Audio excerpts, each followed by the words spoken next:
Hi all, good evening. So, in the last class we were talking about air masses. Now we will try to discuss about frontogenesis. Okay, guys.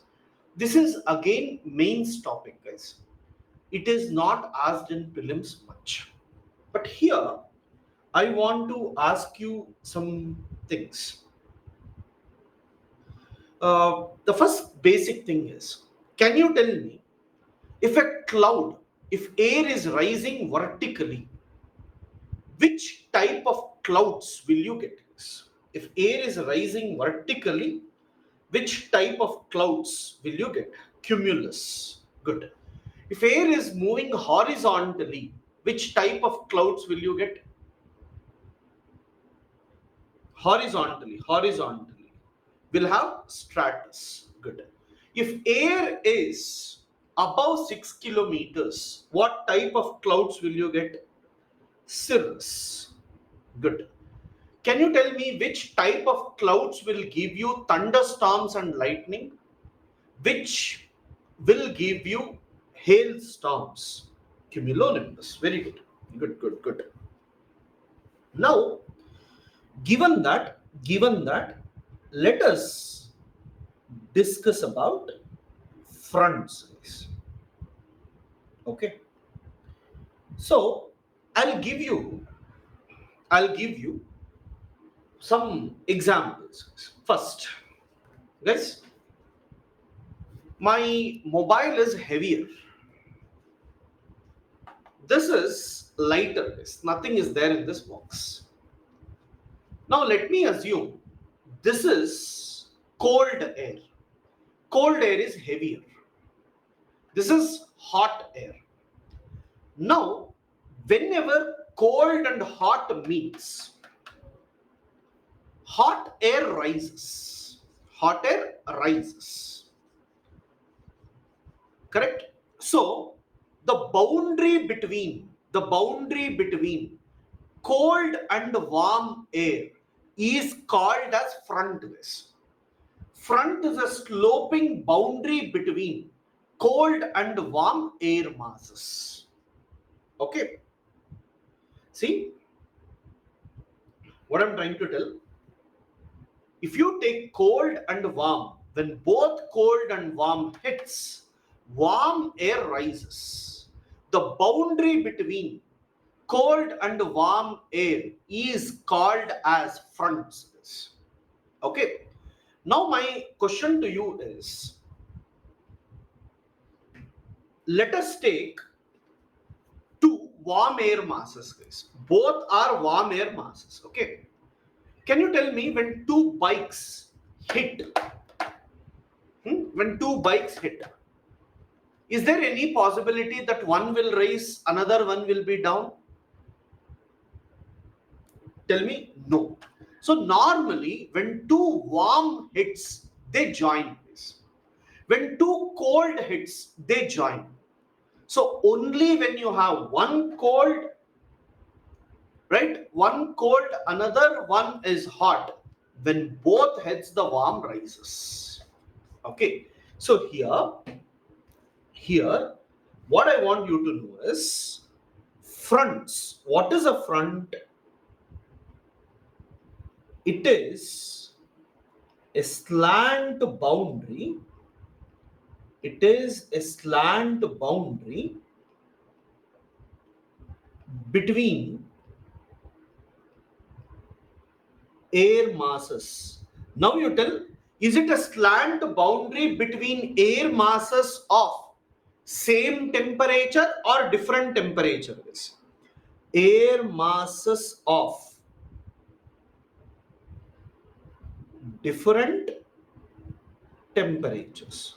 Good. Second. You tell me, will you get front? No. Different temperatures must be. Aditya, it should be, one should be very cold, another one should be warm. That variation must be there. You tell me, when will fronts be formed? When air masses move away from each other or when air masses move towards each other? When will you get front space? When they move away from each other or when they move towards each other? Towards each other. Very good. So guys, you see, frontogenesis. Frontogenesis. It is a process of formation of fronts. Formation of fronts. There are two conditions. There are two conditions. First one, air masses of different temperature, air masses of different temperature. Second, air masses should converge towards each other. Guess these are the two conditions for formation of fronts. Okay, for formation of fronts, the two conditions are these two. Did you write, guys?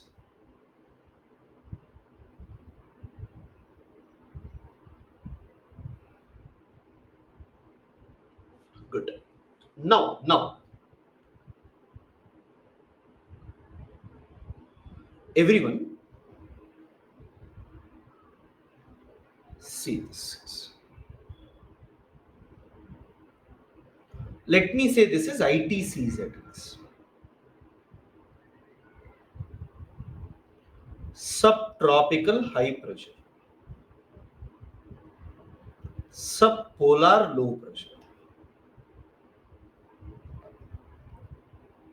Polar high pressure. Subtropical high pressure. Subpolar low pressure. Polar high pressure. Guys, can I say from the poles you will normally get cold water, guys? Cold air? Will you normally get cold air? From subtropical high pressure, can I say you will normally get warm air?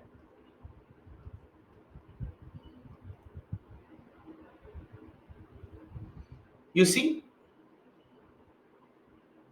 everyone, guess in this region, is there possibility of front formation? Is there possibility of front formation? Yes or no? No. Okay, many say no. Some say yes. Okay. Can you tell why there is no possibility, guys? Why there is no possibility? Because two air masses of same temperature is meeting. Very good, guys. Very good. Okay. You tell me, is there possibility of front formation here, guys? Here, is there possibility, guys? Subtropical high pressure? No. Why? Can I say here also the air is moving away from each other? They are moving away from each other? Yes. Okay. Can you tell me now, is there possibility in this region, guys? Is there possibility in this region? Yes. Can you tell why? Can you tell why? Two different temperatures moving towards each other. Correct? Yes. Good. So can I say subpolar low pressure is called as frontal zone? Do you all agree with me? Yes. Yes. Can you write? Can you write with me? Fronts are not formed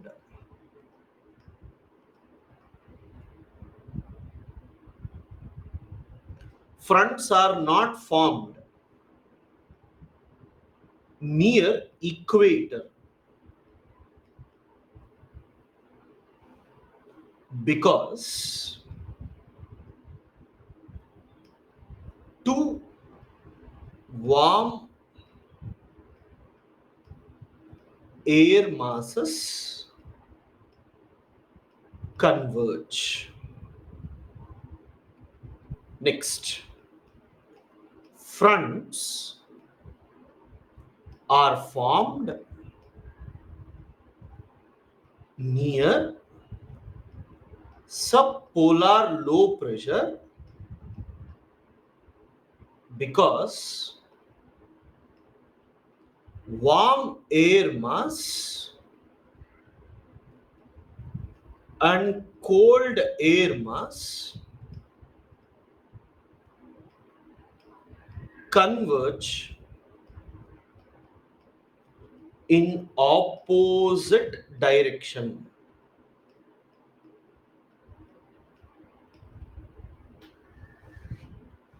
Converge in opposite direction.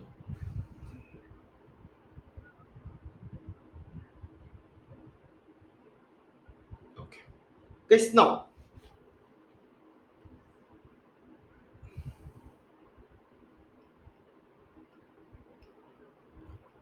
types of fronts.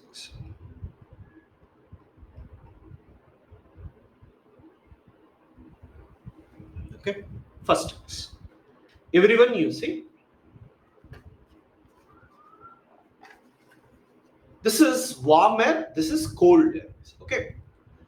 Whenever cold air is stationary, but warm air will go and hit cold air.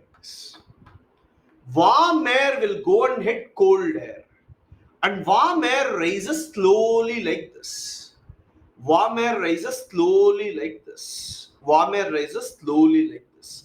Everyone, you tell me, if warm air is rising slowly like this, if it has moisture, you tell me, will it be cooled from below? Will it be cooled from below? Yes or no? Yes. If it is cooling from below, is there possibility of formation of clouds, guys? Is there formation of possibility of clouds? Yes. Then can I say, is this gentle slope or steep slope? Is this gentle slope or steep slope? Gentle slope. If it is gentle slopes, will you get stratus clouds or cumulus clouds? If it is gentle slope, will you get stratus clouds or cumulus clouds? Stratus clouds. Okay. You tell me, steep will occupy more area or gentle will occupy more areas? Steep will occupy more area, gentle will occupy more area. Gentle will occupy more area. Good. You tell me, if sky is covered with stratus clouds, will you get thunderstorms and lightning? No thunderstorms and lightning. No thunderstorms and lightning. So everyone, see here. First one is called as warm front. Okay, warm front. So what is warm front? Remember, when warm air enters into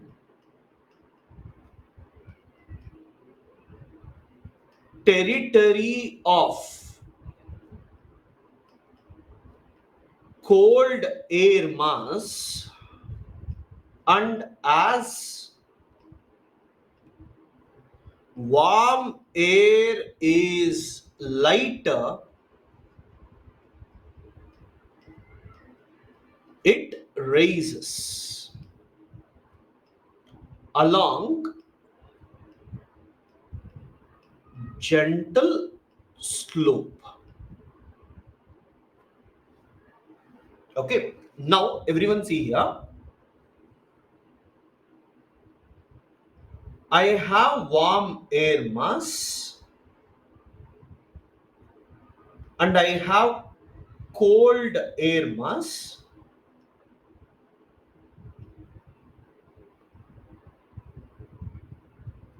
So which one will rise? Warm air mass will rise along a gentle slope. But as it rises along a gentle slope,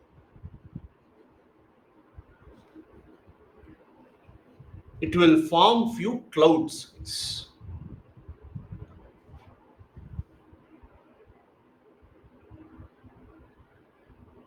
So here you will have nimbostratus,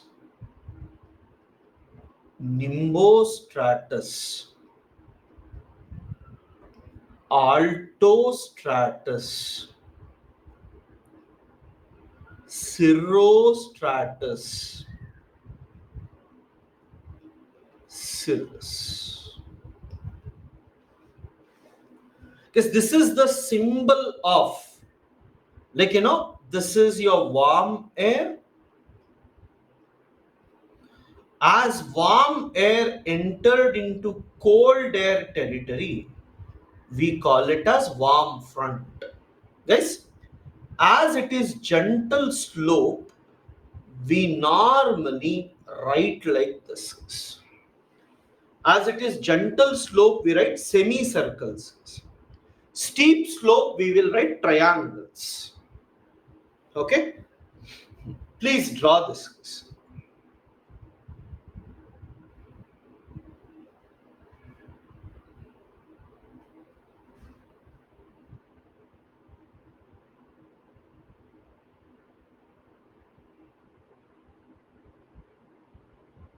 Yes, ma'am. It is symbol for warm front. So wherever you see this symbol, it means it is warm front.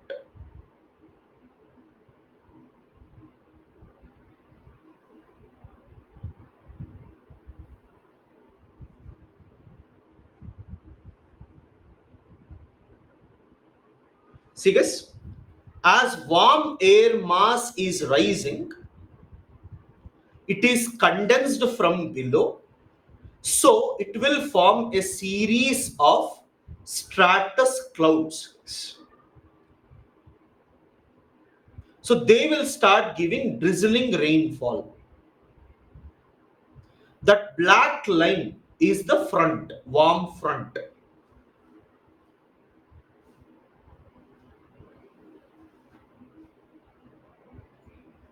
Yes, ma'am. But when you have two air masses, ma'am, I actually told you when warm air enters into cold territory, cold air territory. Here we have cold air mass. Okay. Hayat, did you understand now? Book also, exam also, ma'am. Lakshmi, book also, exam also. Yes. Now this, now right below, as it is gentle slope, we observe that warm air is condensed from below and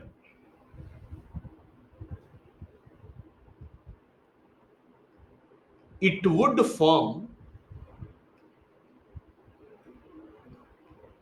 a series of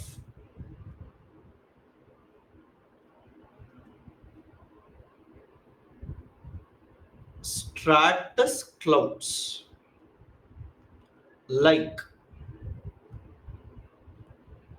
nimbostratus,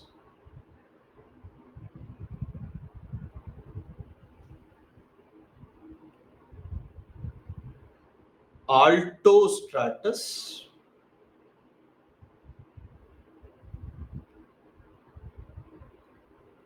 cirrostratus,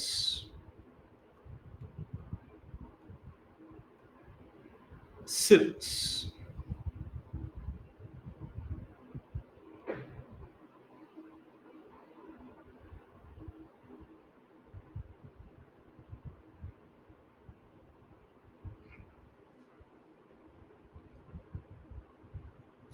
Stratus clouds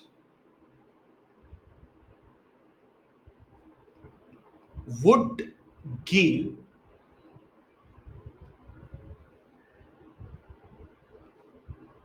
drizzling rainfall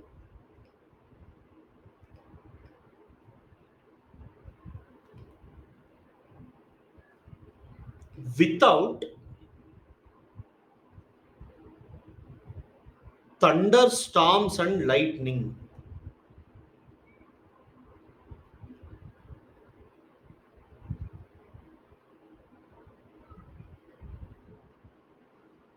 Without thunderstorms and lightning.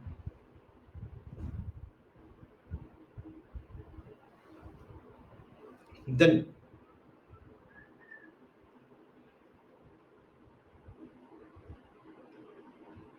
they will cover more area. Drizzling rain means, like, slowly, drop by drop, it will be falling for long looks. They cover more area.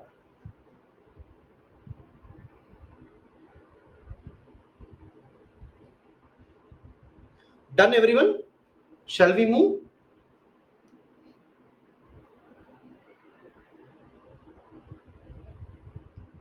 No. Second, we have cold front, guys. Everyone, see here.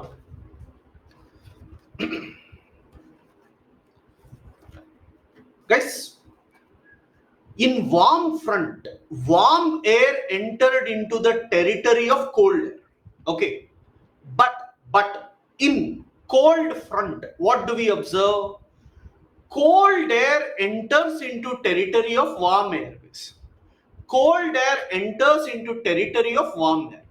So when cold air enters into territory of warm air, as warm air is lighter, it is raised violently upward. So it is said that whenever cold air enters into warm air territory and hit, the warm air rises along steep slope. So you tell me, if you have steep slope, will we get cumulus unrelated clouds? Yes. Yes. Then will you have thunderstorm lightning? Will you have thunderstorm and lightning? Yes. In prelims, the question they ask is, like, which of the following fronts may have thunderstorm and lightning? Right? It is not always may. Which is the one? Warm front, cold front, which one will have? Cold front mostly will have thunderstorm and lightning. So, guys, what is cold front? What is cold front? When cold air enters into warm air territory, we call it as cold front. What is warm front? When warm air enters into cold air territory, we call it as warm front. So, you write, when cold air enters into warm air territory,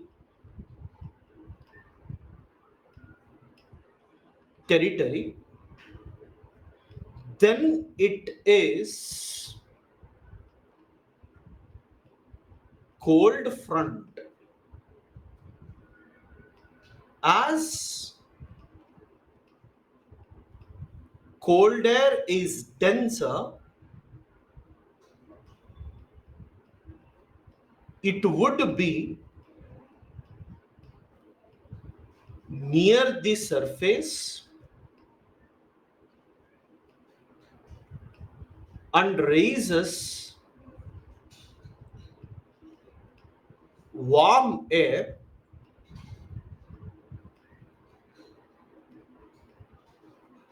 violently upward.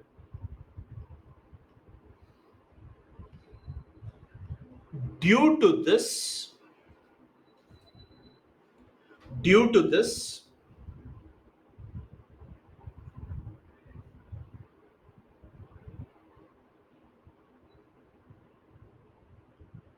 warm air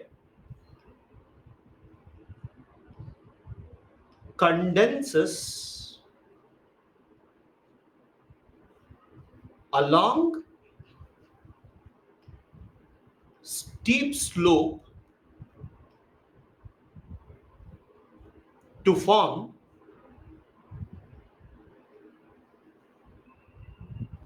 cumulus and cumulonimbus clouds.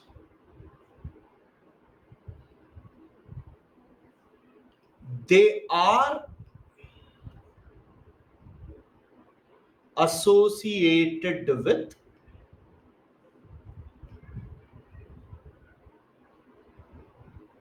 thunderstorms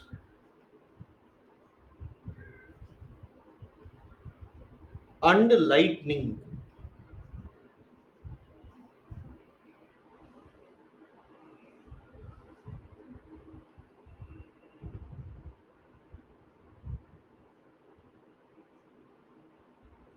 Yes, Vinod, only cumulonimbus. Along steep slope, lightning.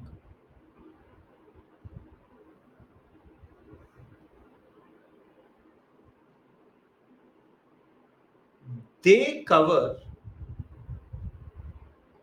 less area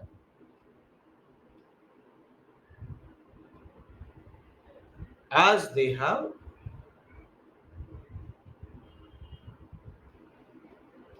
steep slope.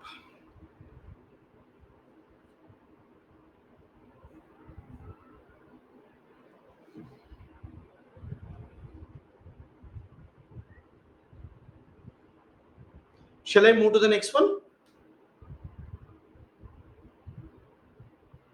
Zarana, please be fast.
Cumulus,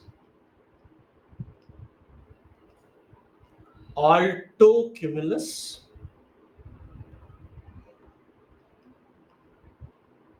cirrostratus, cirrus. This is your cumulonimbus.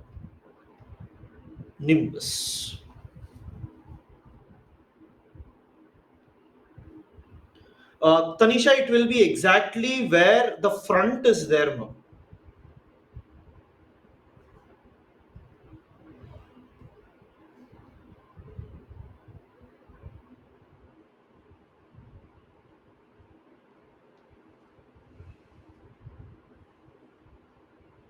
Yeah. So basically, after rising, it will start moving horizontally. That's why we call cirrostratus and cirrus. Puja, India fronts are very less, but during winter season, a front formed from what do you call Mediterranean Sea hits India.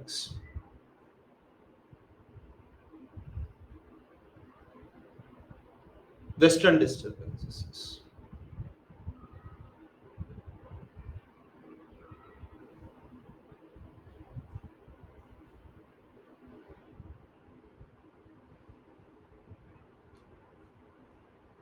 Everyone done?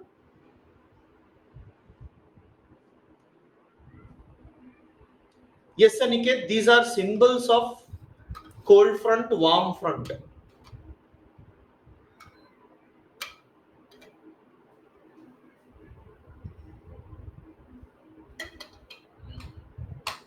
Okay.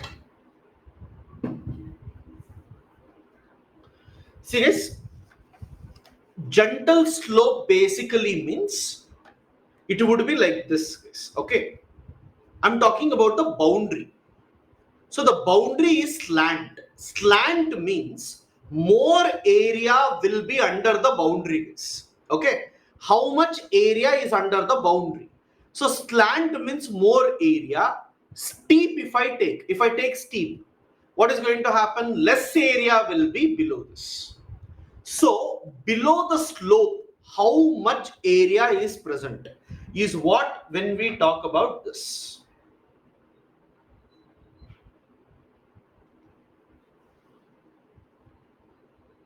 Not much, ma'am. Not much. Puja, not much. Yeah. Done, everyone? Third,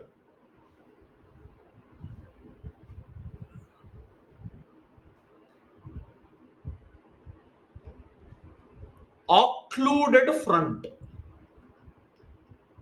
Occluded front. Now my question to you is, irrespective of whether cold is hitting the warm or warm is hitting the cold, okay, irrespective of whether warm is hitting the cold or cold is hitting the warm, which one is rising? Warm is rising. Do you all agree? Is warm rising? Is warm rising? Yes. Can I say warm keeps on rising? Warm keeps on rising. Can I say at one point of time cold will be completely below and warm will be completely above, guys? Yes, at one point of time, and at one point of time cold will be completely below and warm will be completely above. That scenario is called as occluded front, guys. So in occluded front, normally what happens? Cold air mass will completely lift the warm air mass. This will be your cold air mass. Here also you will have cold air, but you will have warm air above. Warm air above. And second, warm front. Can you see this gentle slope? Warm front is also removed. Okay, warm air is also removed. So guys, can you people tell me, everyone see here and tell, if this is coming above completely, if warm is completely above, you tell, will further air rise or will it be the end? Will it be the end? It is the last stage of the front. It is the last stage of the front. It is the last stage of the front. Guys, can I call it as like, frontal inversion? Can I call it as frontal inversion?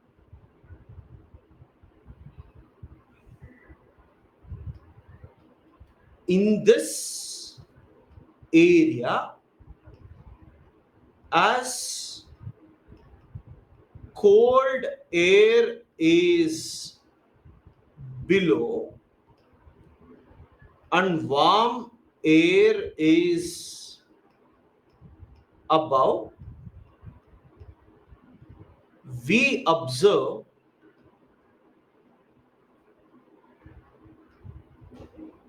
frontal inversion. Yes. Pooja, just imagine that first warm air will go. After that, over a period of time, warm air will become cooler.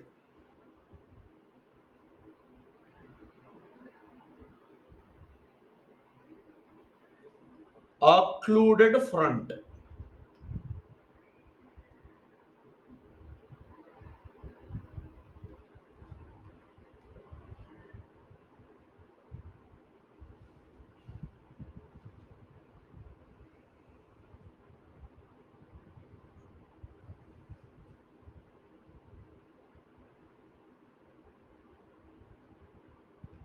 In occluded front,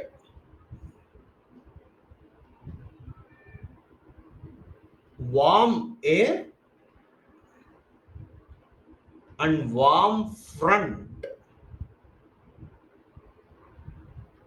is completely removed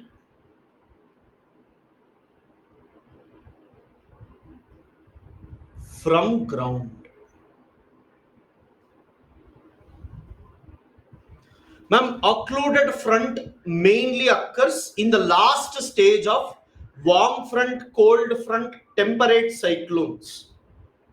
Okay, in the last stage of warm front, cold front, and this.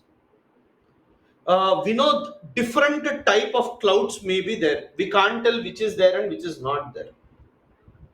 Which region? Frontal region only, ma'am. Subpolar low pressure.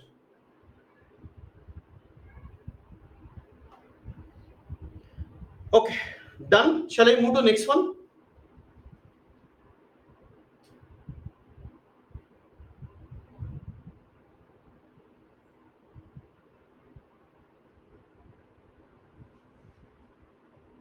Fourth.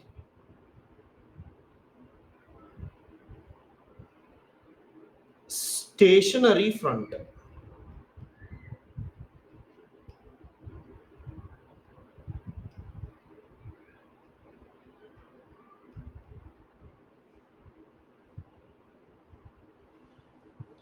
Vinay, yes, but it will take a lot of time. Sushmit, wait for a while. First we'll complete fronts, then I'll go to temperate. They will have lot of clouds, Aniket, but that is the last stage. So I didn't mention the clouds. Whatever cloud is there in warm front, cold front, everything will be there. See guys, in this diagram, cold air is below, warm air is above. So one condition for occluded is cold air will be below, warm air will be above. The dotted line here indicates that warm front is removed from the ground. Now warm front is also above. What is warm front? Where warm air mass enters. Even warm air mass enters is removed, right? Only cold front will be visible. That is what it means. Don't get into the technicalities too much. Fine. Now stationary front. Everyone. I am poles. Okay. Can I say polar easterlies go like this? Polar easterlies go like this. Yes. You see here. can I say, like, westerlies come like this? Westerlies are coming like this. Okay, you see, guys. Westerlies are coming like this. Easterlies are going like this. Okay, polar easterlies are going like this. Westerlies are coming like this. They both sometimes meet very less ways. Okay, they may become parallel. Easterlies in this direction, westerlies in this direction. What is going to happen? You can see little bit warm air rises, not much. Okay, they are blowing almost parallel to each other, doesn't raise much. You will have little rising of the warm air mass. Okay, so that leads to problem. Fine, that leads to some front. Stationary front is a front which is formed when two air masses move almost parallel to each other, where there will be very less rising of the air. Fine. So when there is almost like, you will have little rising, you will have stationary frontals. So normally people represent stationary front like this. One side you will have cold air mass, another side you will have warm air mass. Both are converging, few clouds may be there, and in stationary front, as both are parallel to each other, we write front like this. This is the symbol of stationary frontals.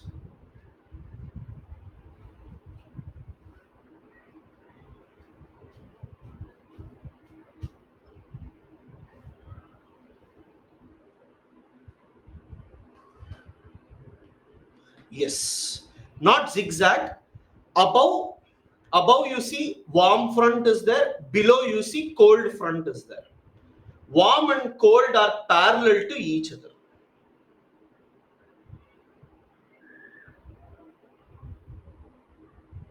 Yeah. So whenever cold is moving from one side and warm is moving from another side, there will be very little movement of air above. So when both air masses almost move parallel to each other, you will have stationary front. Right? When warm and cold air mass almost move parallel to each other,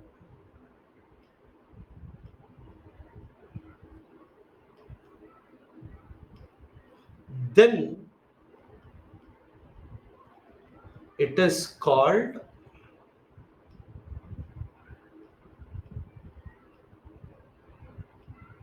stationary front.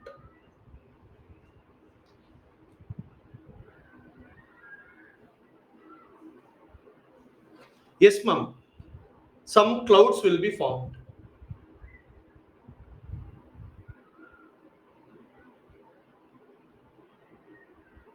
See, if there is no boundary at all, if there is no slant boundary at all, then it is not a front at all.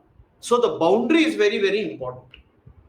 So near the boundary, when air masses rises a bit, you will definitely have some clouds formation.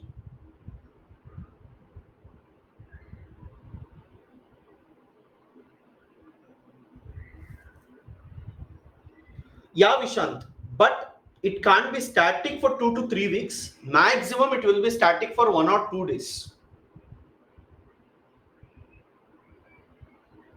Puja, here warm air and see, Please understand, warm air and cold air is not hitting completely. Warm and cold air is hitting very less. That's why air is not rising much. Okay, wherever it is hitting, only that much is rising.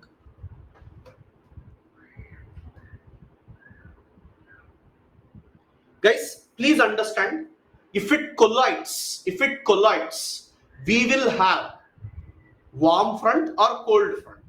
If it doesn't collide but rubs each other, at that time you will have stationary front. Okay guys, we'll move. Next one.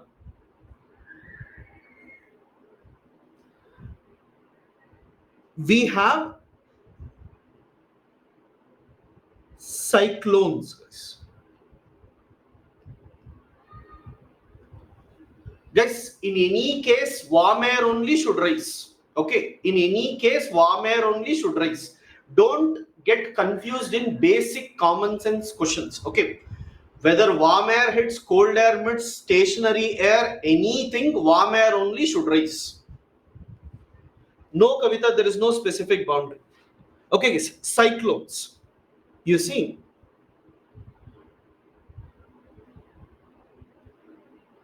we'll have cyclones and anticyclones.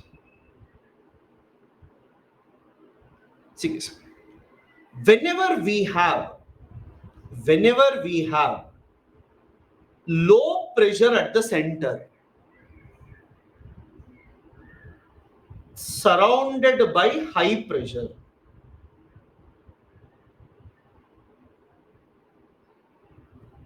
okay, next topic is cyclones and anticyclones, guys. Whenever we have low pressure at the center surrounded by high pressure, it is called as a cyclone. Whenever there is high pressure at the center surrounded by low pressure, okay, it should be like this case, then it is called as anticyclone.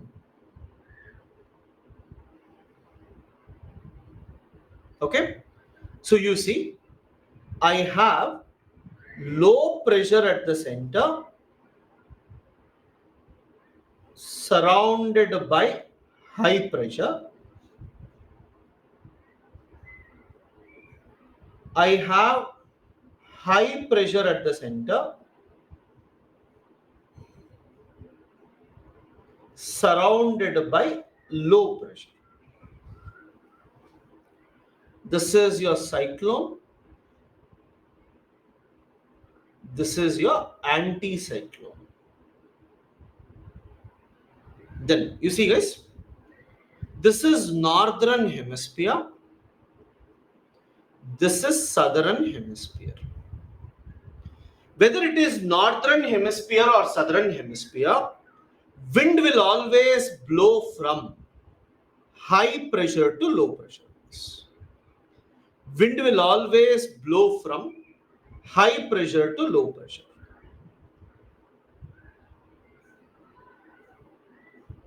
You see, here it is moving outwards, here it is moving inwards. Here it will move inwards, here it will move outwards. Guys, first understand, I'll give you time. When I draw, you keep writing. Later you ask, what is the concept? Okay. You see, now everyone, in the northern hemisphere, due to Coriolis force, it will turn to the right, guys. It will turn to the right. In southern hemisphere, due to Coriolis force, it would turn to the left. In northern hemisphere, due to Coriolis force, it will turn to the right. southern hemisphere, due to Coriolis force, it would turn to the left. Okay, so guys, I told you that northern hemisphere, due to Coriolis force, it will be clockwise. In southern hemisphere, due to Coriolis force, it will be anti-clockwise, correct? But there is an exception to this. Everywhere that works, but it doesn't work in cyclones, guys. In cyclones, can you tell me what is this, guys? Is this clockwise or anti-clockwise, guys? Is this clockwise or anti-clockwise? Anti-clockwise. Can you tell this one, guys? Can you tell this one? Anticyclone is clockwise. Can you tell in southern hemisphere? This is clockwise. This is anti-clockwise. Remember this, guys. Guys, this is just because air is moving inside. Air is moving inside and it circulates. That's the reason it looks like that. Okay. It's more about how exactly it looks. So don't worry about it. Just remember, cyclone is an exception. Okay. So in cyclone, northern hemisphere, it will turn or circulate. Okay. Within the cyclone, circulation will be anti-clockwise. In southern hemisphere, within the cyclone, circulation will be clockwise. Okay. Can you draw this now?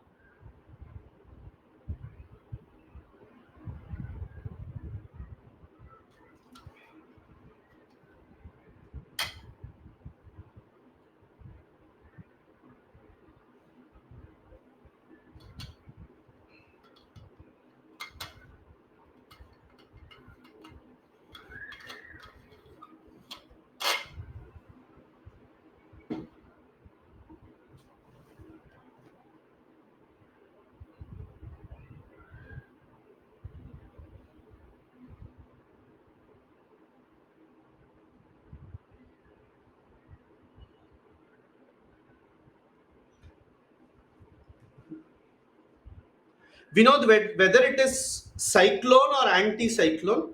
Please check, is it turning to the right in the northern hemisphere, left in the southern hemisphere?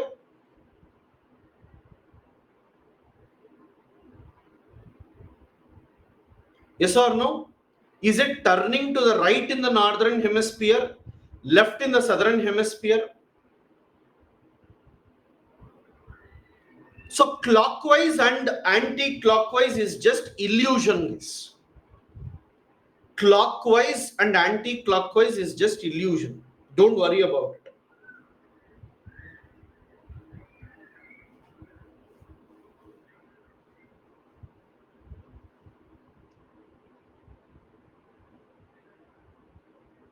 If Coriolis force is not there, it will go straight. We have to apply Coriolis force for everything.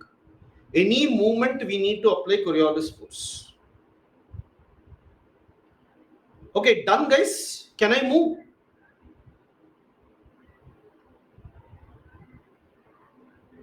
Yes. You can write.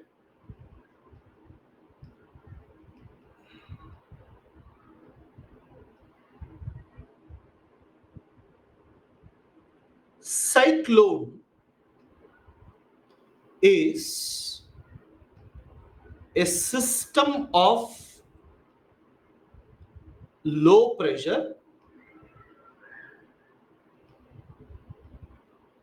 surrounded by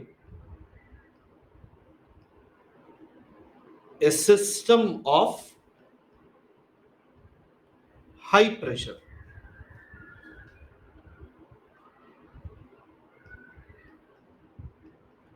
Within the cyclone,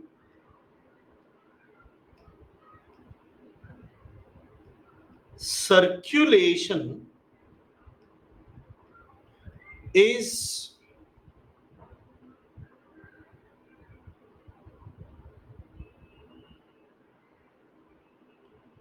anti-clockwise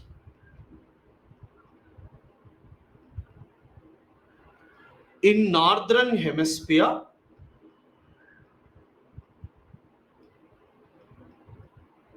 and clockwise in southern hemisphere.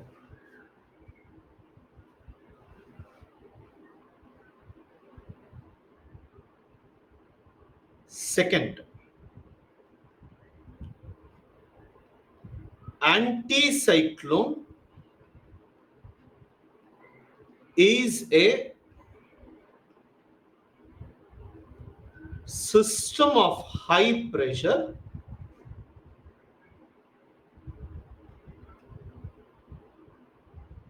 surrounded by a system of low pressure.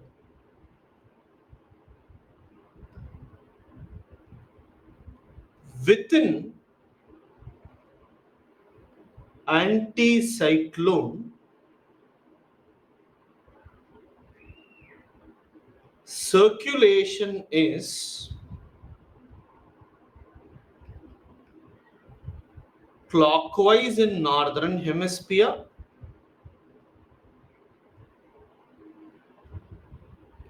and anti-clockwise in southern hemisphere.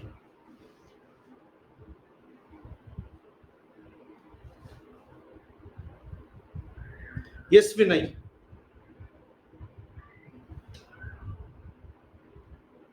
Shall I move, guys, everyone?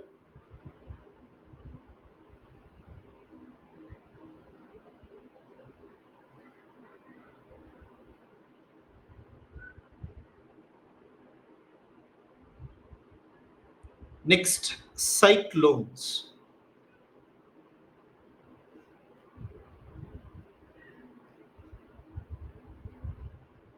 Based on the location, cyclones are divided into, first one,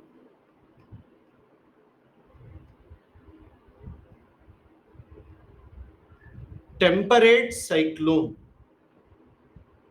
or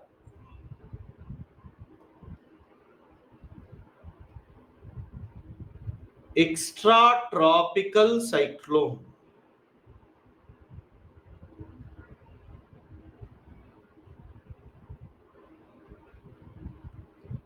Tropical cyclone.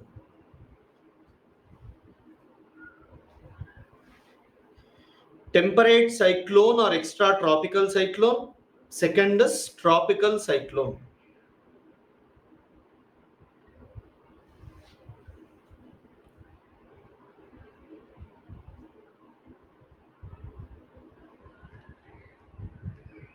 Temperate cyclone.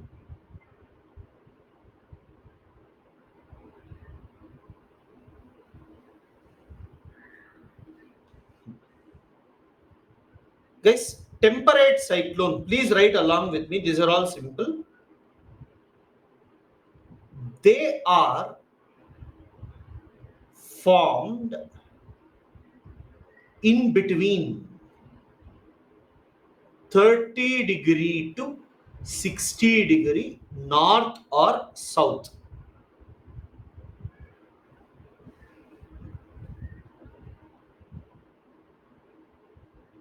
They are formed due to fronts. Yes, you tell me, wherever warm and cold meets and when warm air rises, you tell me converging, rising. Can I call it as a low pressure area? Converging and rising. Can I call it as a low pressure area? So that low pressure area is also temperate cyclone. So guys, can I say all temperate cyclones are fronts, but all fronts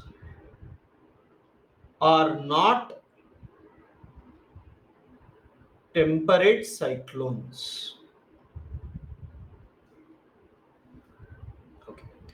Next, you tell me, guys, are fronts formed? Are fronts formed because of land becoming very hot, or are fronts formed because converging of warm and cold air mass? Is fronts formed because of, like, land becoming very hot, or it is converging and rising? So as it is formed due to converging of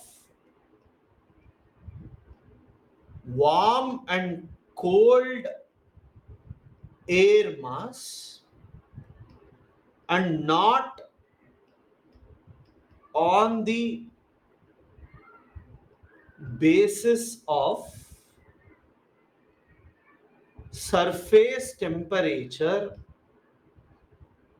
so it is called as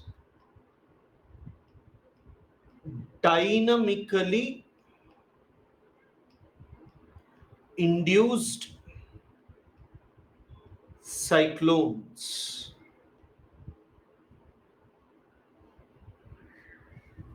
Next,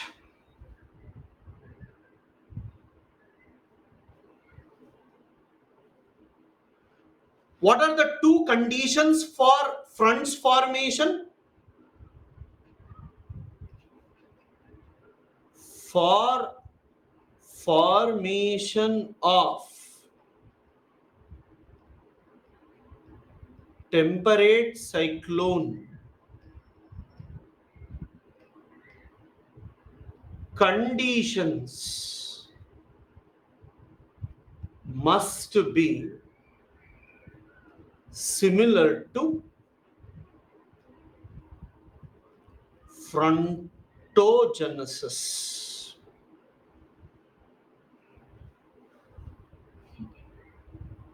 Next is temperate cyclones diameter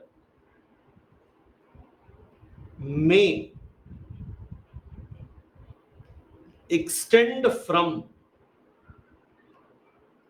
150 kilometer to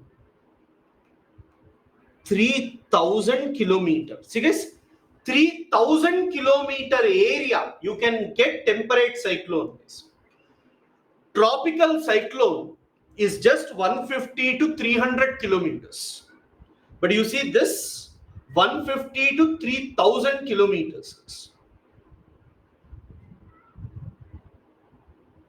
Similar conditions must be similar. No, Vishant, it can be formed during any time.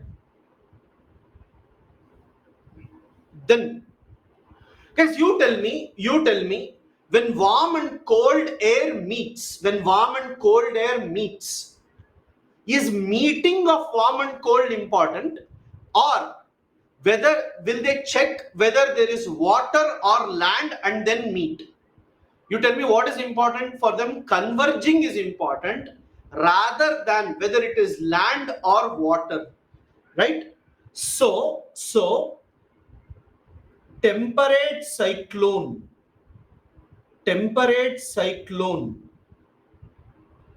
is formed over both land and water. See guys, for tropical cyclones, water is mandatory. But for temperate cyclone, how is temperate cyclone formed? Temperate cyclone is formed due to mixing of warm and cold. So when warm and cold comes and meets, they do not see whether it is land or water. It can meet over land also, it can meet over water also.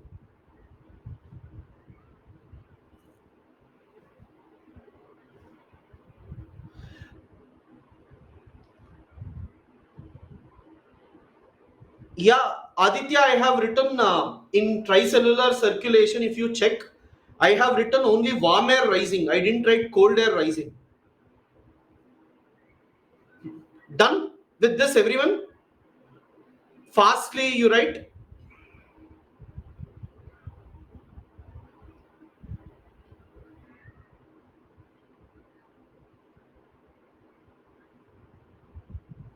Okay.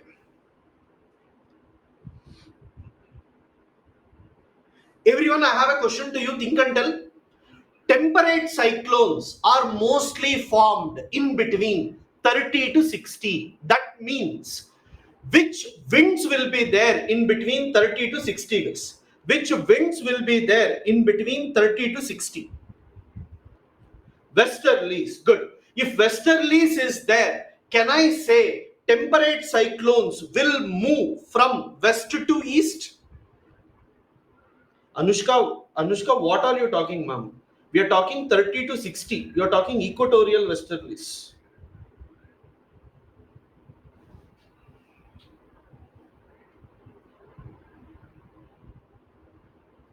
So, as temperate cyclones are formed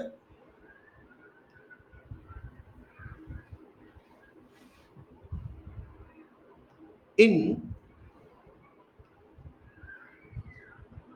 region of westerlies,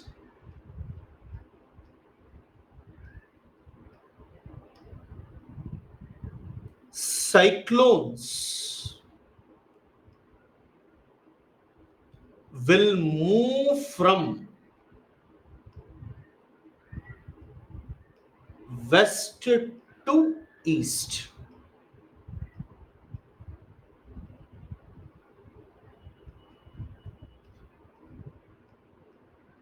The speed of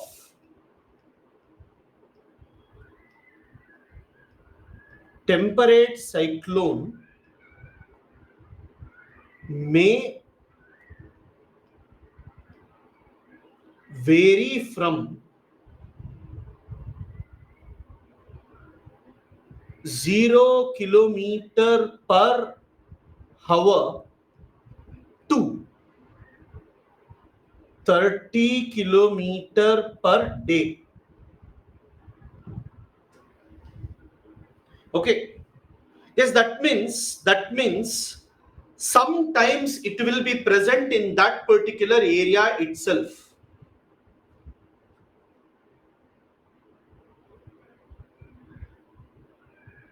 Northwest trade winds and southwest trade winds 30 to 60 degree. Vinay, please read and come. Please read and come. Hadley cell 30 to 60 degree. You will have ferrule cell. Ferrule cell will have westerlies. I can't keep teaching previous classes again and again, guys. Please help me to move further. We are already slow.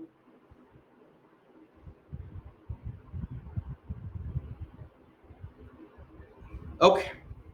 Next. Done with this?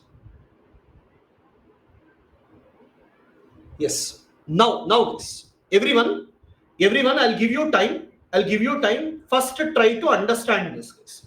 Okay? First try to understand this.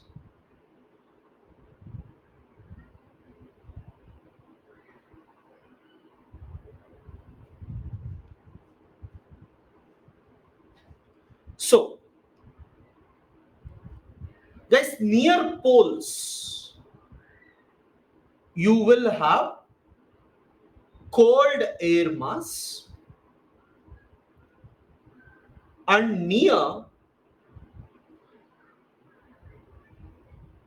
mid latitudes you will have warm air. So this is inside the globe, guys. This is inside the globe. Now I'll take it outside. You check. I'll have cold air near the poles, warm air in mid latitudes.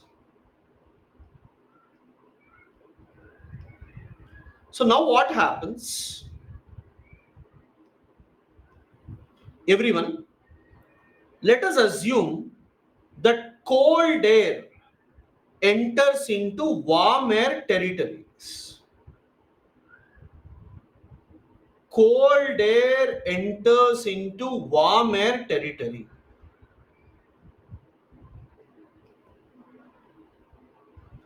And warm air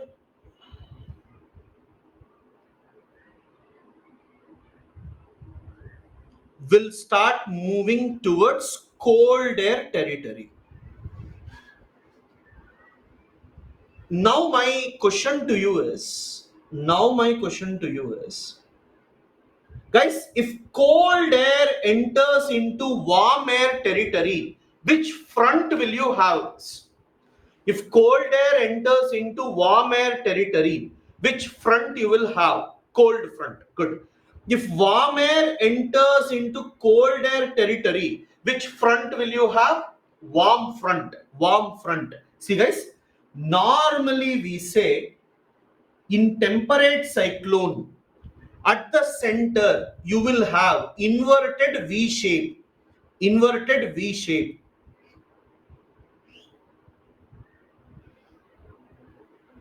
This is your cold air. This is your warm air. So here you will have cold air. Here you will have warm air. And as you will have cold front, it will be written like this. As you will have warm front, it will be written like this. Okay. Ananya, if you have attended from the beginning, you will understand, ma'am. Else you won't. Fine. So here, cold air is coming from this side, warm air is going from this side. So as cold air enters, you will get cold front here. If warm air is entering into cold air territory, you will get warm front. I have a question to you. Can you tell me in this diagram, in which region you may have thunderstorm and lightnings? In this diagram, in which area you may have? Yes. Where cold front is there is. Where cold front is there is possibility of thunderstorm and lightning. Okay. See guys, this is called as structure of temperate cyclone. Temperate cyclone.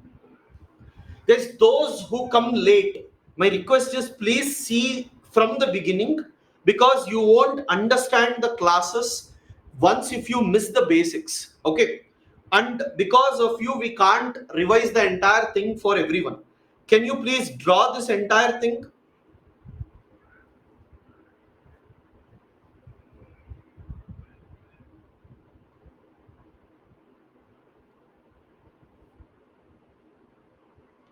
Aditya, vertical is 3D. I can't provide. Pooja, hardly hardly you will have 1 or 2 days. Chandru, it is formed because cold air is coming towards one side, warm air is moving towards another side. So slowly, cold air will push, warm air will push. When both keep pushing, it forms almost V shape.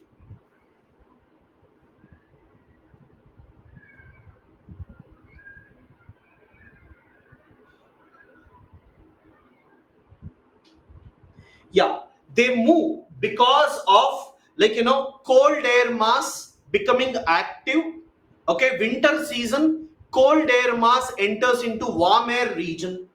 Summer season, warm air mass enters into cold air region because of what? Westerlies movement, polar easterlies movement, planetary winds, jet streams, all these they push them. So air masses will not be stationary. Air masses keep on moving because of different winds and jet streams blowing over them. Okay, is this done?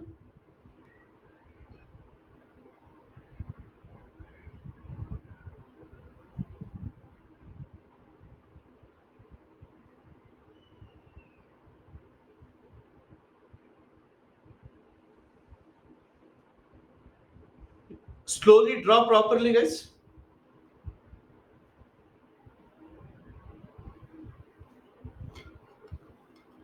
No. Hayat, no.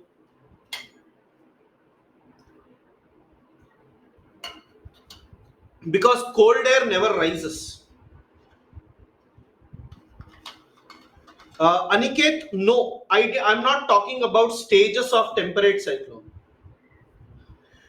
Vishnu, I'll talk about that, Vishnu. Let's not discuss here.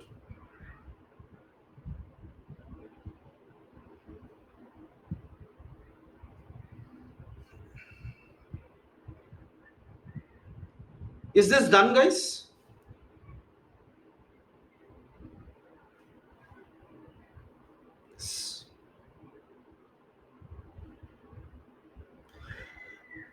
Semicircle represents gentle slope. Triangles represent steep slope.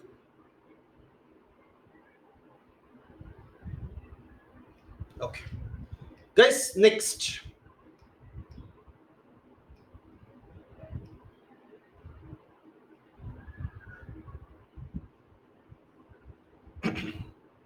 Second,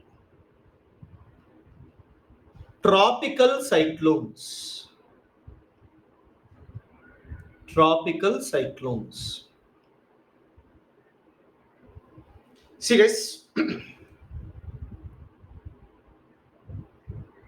they are they are mostly formed in tropical region. They are mostly formed in tropical region. Second, they are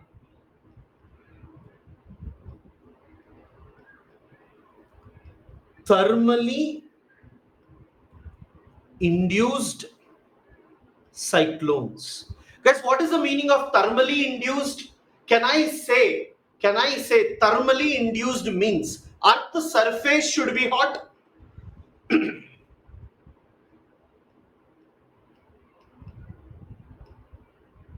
Earth's surface should be hot. Then yes,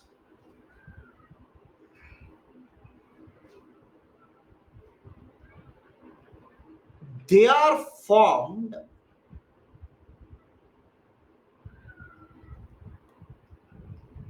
only on oceans. Guys, I'll explain why. They're formed only on oceans.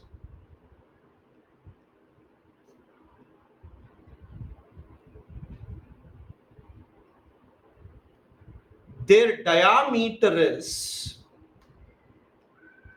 150 to 300 kilometers.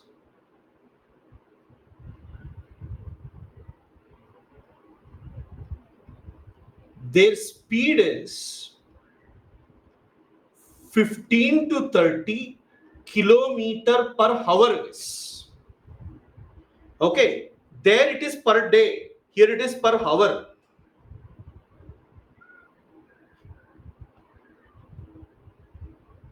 They are more devastating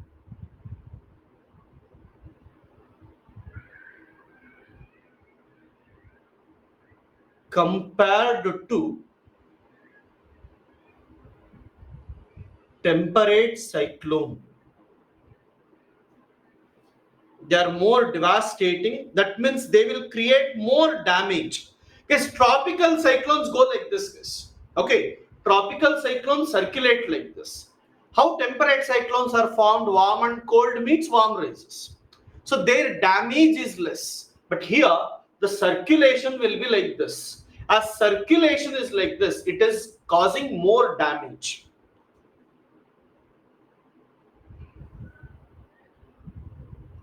Their speed is 15 to 30 kilometer per hour, man. Yes, Aditya. Done, everyone?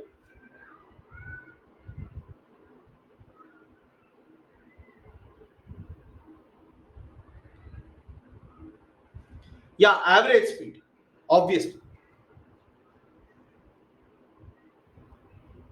Yes, yes. Yes, Aditya. Yes, tropical region means 23.5 degree north to 23.5 degree south. Yes, Vishant, I'll come to that. Temperate cyclone is 150 to 3000 kilometers. Okay, next everyone, see, please write. They are known with different names in different regions.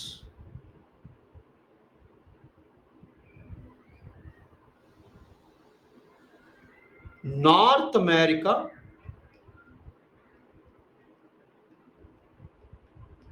hurricanes.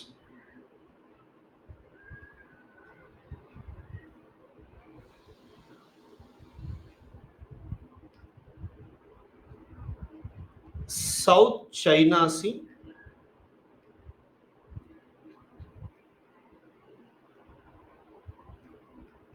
typhoons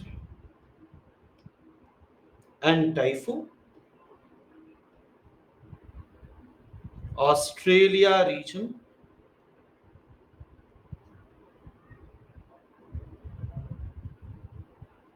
Willy Willy,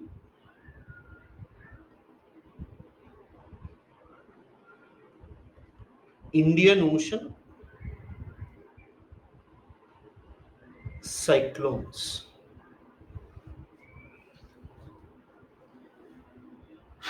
Vishnu, cyclone is formed over oceans. Over oceans means above ocean in atmosphere. Yeah. Kamal Pal, what I was trying to tell, tropical temperate cyclone will just meet like this and rise. Okay. So where they meet and rise, you will not observe much damage. Whereas when I consider tropical cyclones circulate like this. Okay. So it will be like some wind with very high speed blowing. So wind with very high speed, when it is blowing, when it hits the land, wherever it hits, it creates damage. Sai, they occur in water.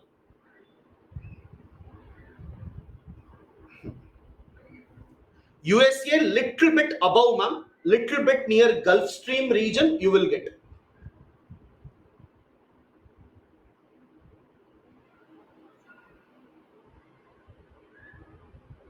Anjali, I didn't understand. I'll come to that. I'll come to that.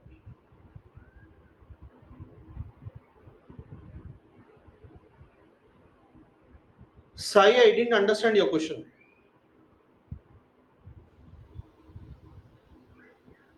Normally,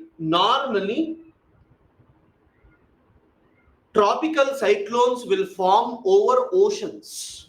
Okay, they will form only over oceans.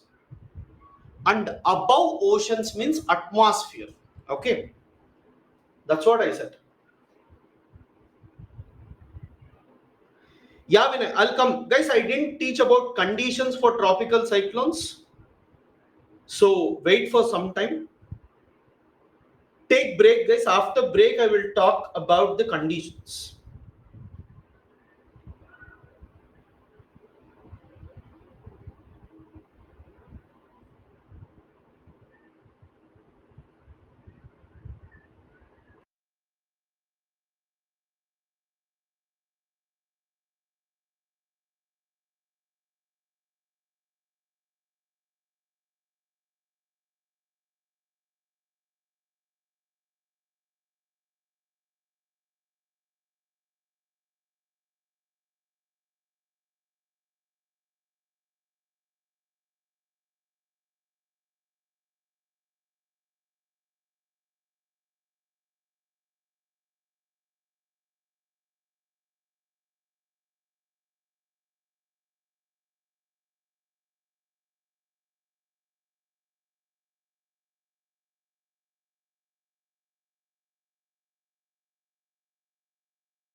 is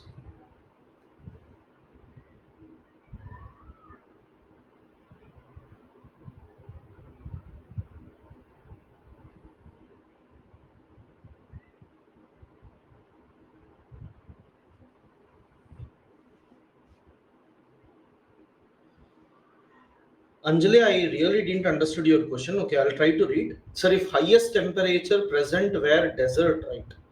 So near desert we found cold current, but in NCERT written warm current flow record higher temperature than the places on the coast. Okay.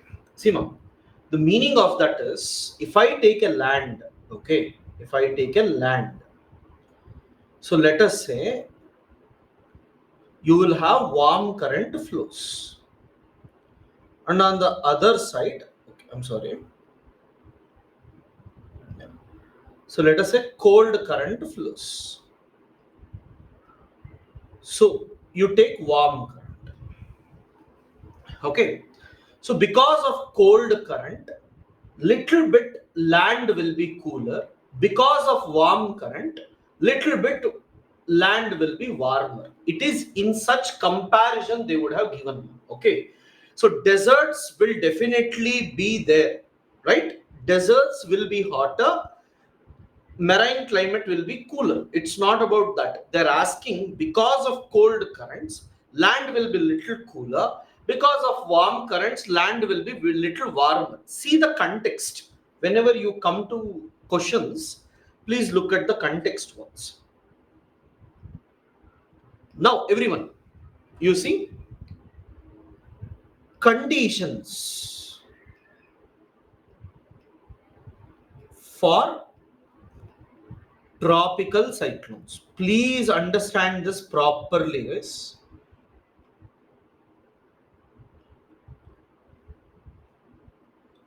First condition. See, this whenever I have high temperature, let us say water is at very high temperature, air above, let us say this is air. So what is going to happen? Air above will also become warmer, and warm air has a tendency to rise. Okay, warm air has a tendency to rise.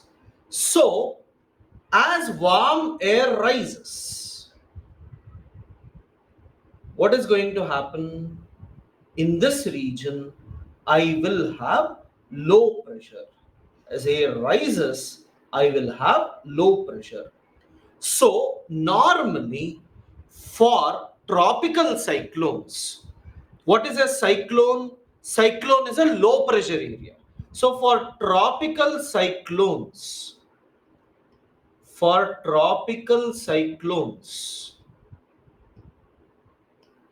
high temperature is required. High temperature is required. That is greater than 24 to 27 degrees Celsius. Okay, 24 to 27 degrees Celsius. Now, guys, now my question to you all, can you tell me, guys, here you will have Gulf Stream, here you will have Caribbean current, here you will have Kuroshio current, here you will have East Australian current, here you see Canary current will be there, here you see West Australian current will be there. Okay, can you people tell me, if I consider oceans, north, south, west, east, with respect to ocean, can you tell cyclones will be formed on the western side of the ocean or eastern side of the ocean? western side of the ocean, eastern side of the continent. See here, western side of the ocean, eastern side of the continent. So, you write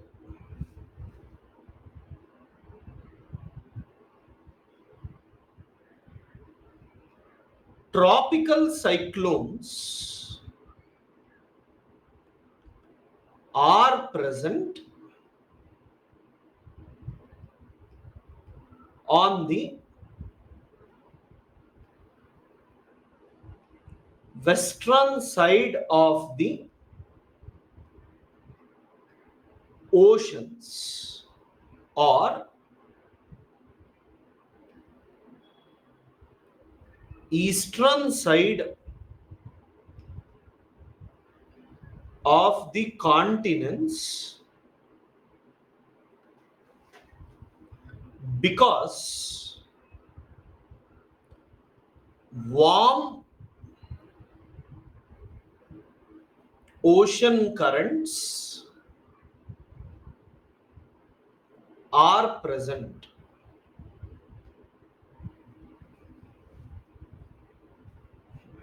Second, guys, you tell me, have you seen tropical cyclones circulating like this? I'll just check if you have.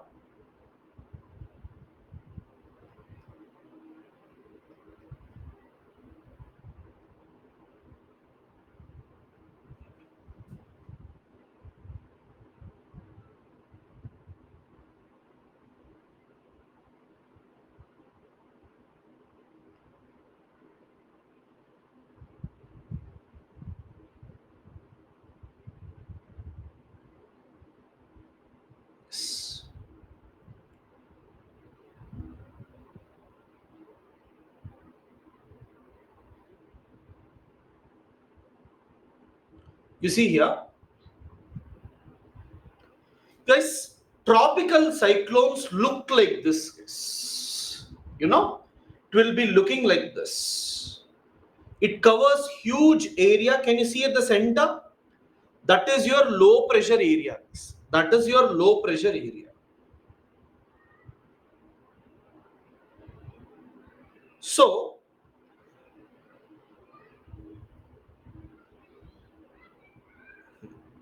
my point is, you tell me, if air has to raise that much, do you need to have moist air or dry air? Do you need to have moist air or dry air? For air to rise, we need moist air, correct? You tell me, continuous supply of moist air, will it be there over oceans or over land? You tell me, continuous supply of moisture, will it be there over land or over oceans? Over oceans. That is the reason, the second condition, tropical cyclones require, Puja, not warm air. Warm and moist both must be there. Warm is what I told here. Here I should have moist air also. Tropical cyclone require moist air and for continuous supply of moist air, cyclones are formed over oceans. Guys, you tell me, the moment cyclone enters onto land, okay, the moment cyclone enters onto land, can I say moist air is replaced with dry air? Can I say moist air is replaced with dry air? That is called as landfall. Landfall. Whenever moist air or whenever cyclone enters onto land, it is called as landfall. Right? Whenever cyclone enters onto land, it is called landfall,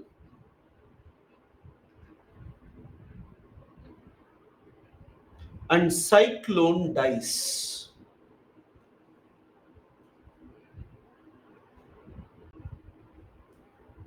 Next, guys, you tell me, if oceans has to be warm, if oceans has to be hot, and if ocean has to give vapor, can I say sun's rays is mandatory? You tell me. If I want to heat ocean water, can I say sun's rays is mandatory? Yes. Now, during day, sun's rays will be there. During night, sun's rays won't be there. Okay. During day, sun's rays is there. During night, sun's rays is not there. Then during night, how will the cyclone survive? Okay, during night, how will the cyclone survive? For this, in the morning, you see, I have water. I have water. Can you tell me, both are hot? Both are hot. Which one will cool quickly? Which one will take time? Which one will cool quickly? Which one will take time? This will take time. This will take time. This will take less time. So you tell me, guys, you tell me, if sun's rays heat smaller area, is it good? Or if sun's rays heat deeper regions, is it good? You see? You see? Okay. No, you didn't understood the question. You see, guys, what I'm trying to tell, in the night, for me, I should have water to be hot. Okay, in the night, I want water to be hotter. If water has to be hotter, then sun's rays should heat to greater depths.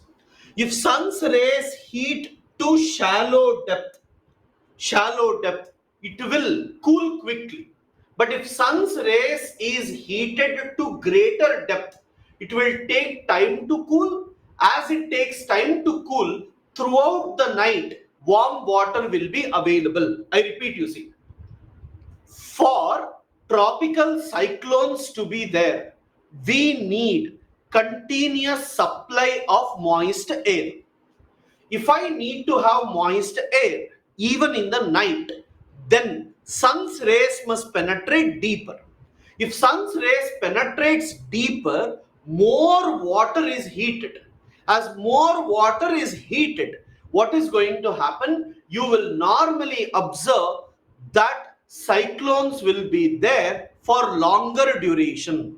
If sun is not heating deeper, in the night, water will become cooler. If water becomes cooler, there is no cyclone. So for cyclone to exist, water should be hot for longer duration.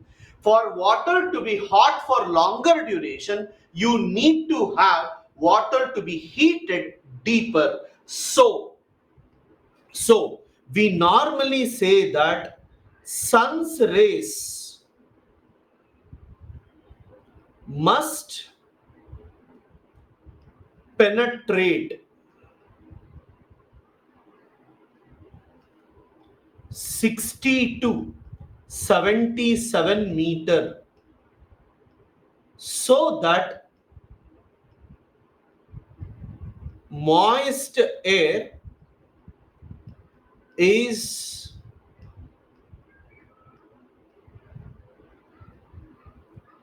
continuously supplied.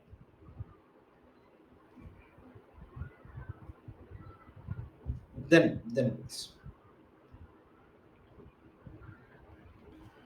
guys, can you tell me within tropical region 23 and half to 23 and half, wherever highest temperature is there possibility of ITCZ being present? Is there possibility of ITCZ being present? Yes. You tell me, if ITCZ is there, indirectly I'm asking you other way around. If ITCZ is there, can I say it will be area of highest temperature?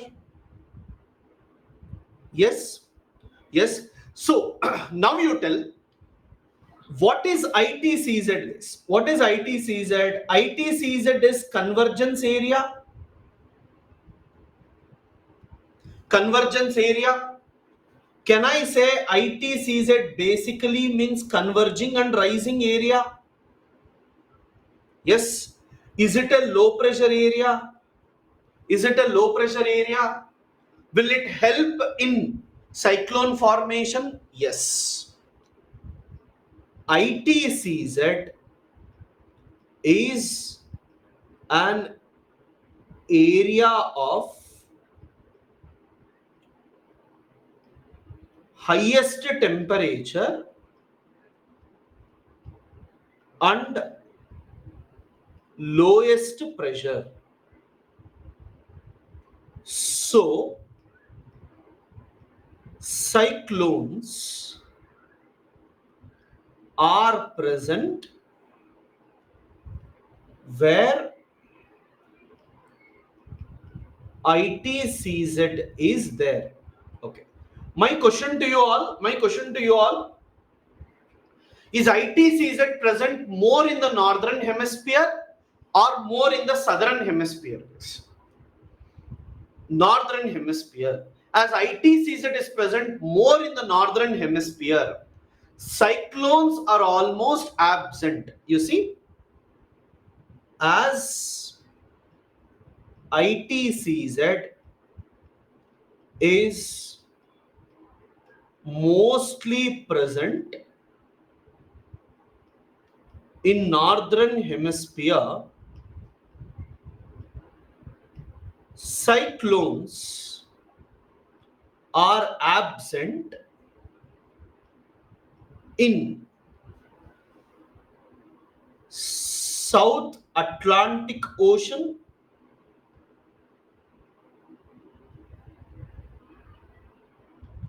and Southeast Pacific Ocean.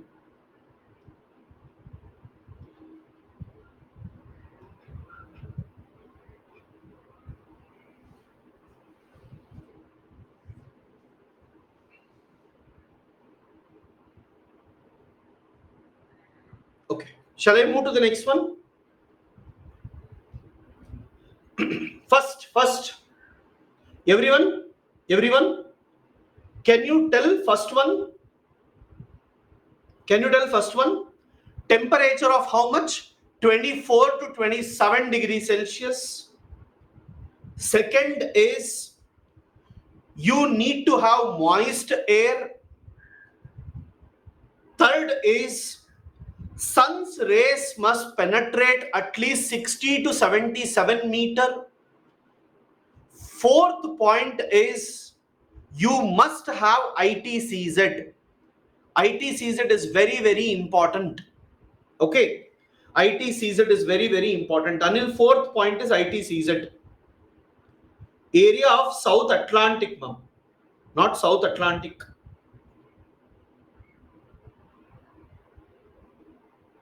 Third is this, ma'am.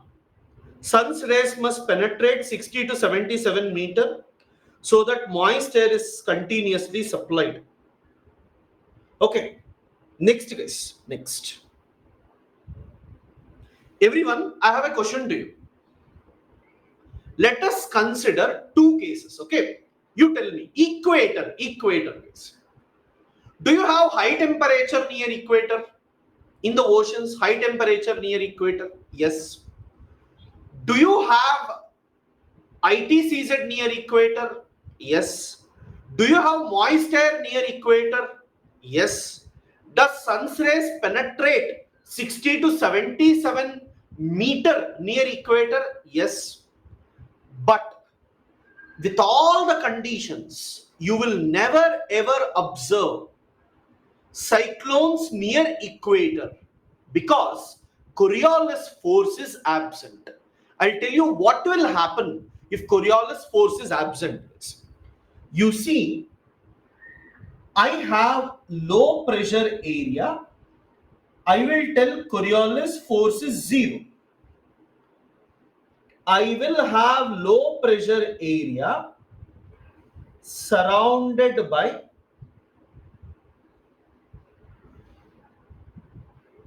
high pressure area.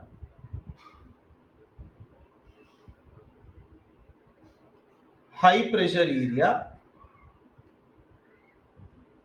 Coriolis force is present.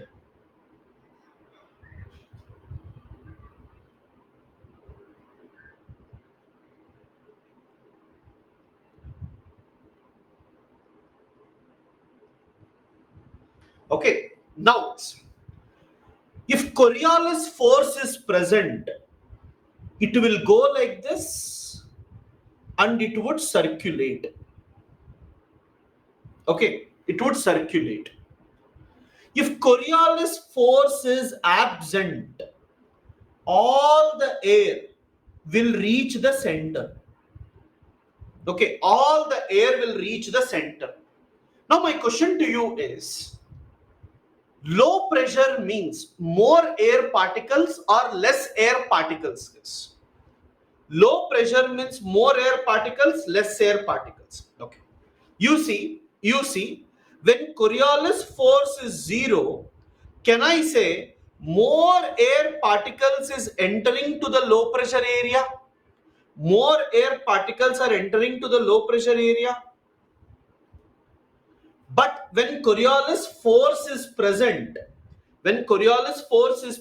can I say before entering into the low pressure area, air is circulating? Meaning, you see, if my hand is low pressure area, rather than going into the low pressure area, how will the pen go? The pen will go and circulate like this. Air will go like this and circulate like this. So when air doesn't go into the low pressure area, I repeat, when air doesn't enter into the low pressure area, normally in the low pressure area, less air particles will be there. And if you have less air particles, that means low pressure. Okay, if you have less air particles, that means it is low pressure area. So for cyclone, what is it? Cyclone ultimately cyclone is a low pressure area. Only till low pressure area exists, cyclone will be there. So for cyclone to be there, low pressure must be there, and for low pressure to be there, Coriolis force must be there. If Coriolis force is absent, all the air will go to low pressure area and slowly the pressure keeps on increasing. So I don't want that to happen. So if I don't want that to happen, air should not enter. So if air should not enter, Coriolis force must be there. As Coriolis force is 0 near equator, cyclones are not formed near equator. So you write. Fifth one.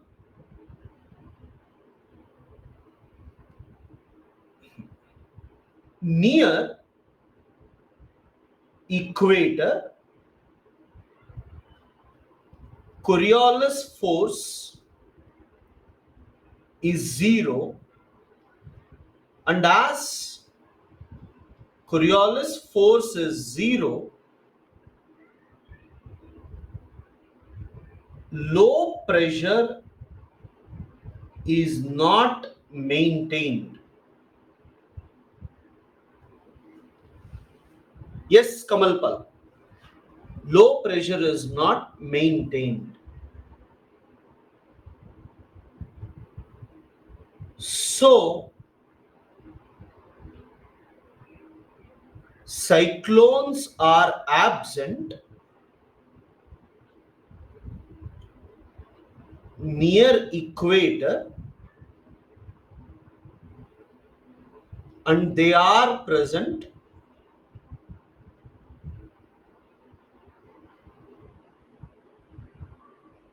in other areas.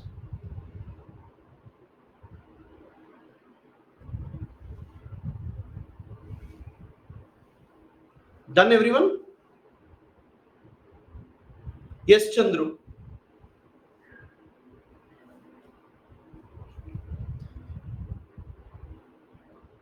Last. Guys, you tell me now, do you need to have vertical movement of air, or there must be absence of vertical movement of air?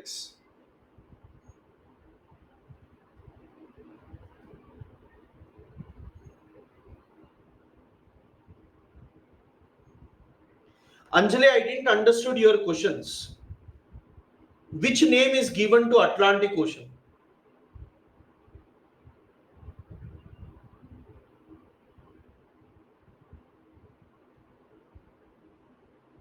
Huh. Where I did not tell Atlantic Ocean has any name. Did we? Huh. Then, so in South Atlantic you don't have. North Atlantic you have hurricanes. Arumita, absence of vertical movement means air is not rising. So for cyclones to be formed, vertical movement is required. Yeah. For cyclones to be formed,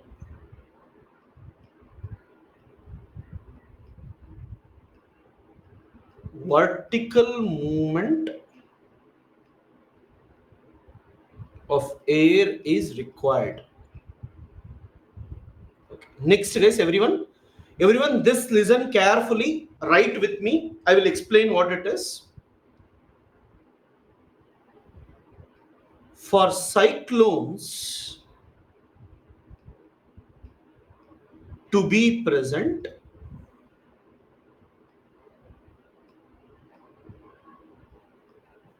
above I, we observe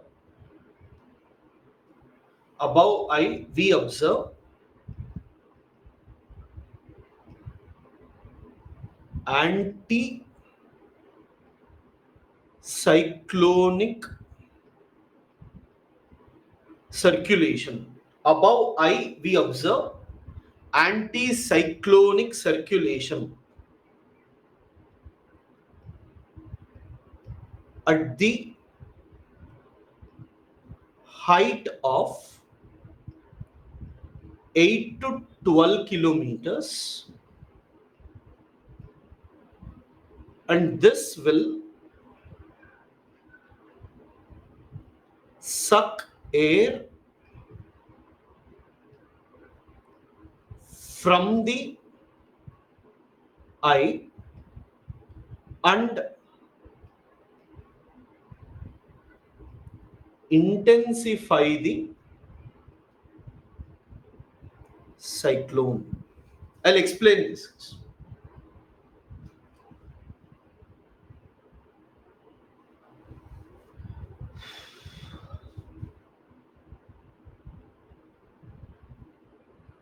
Done, everyone?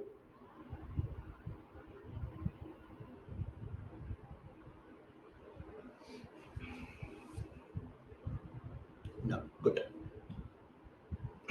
Everyone, please don't draw. Look for a while.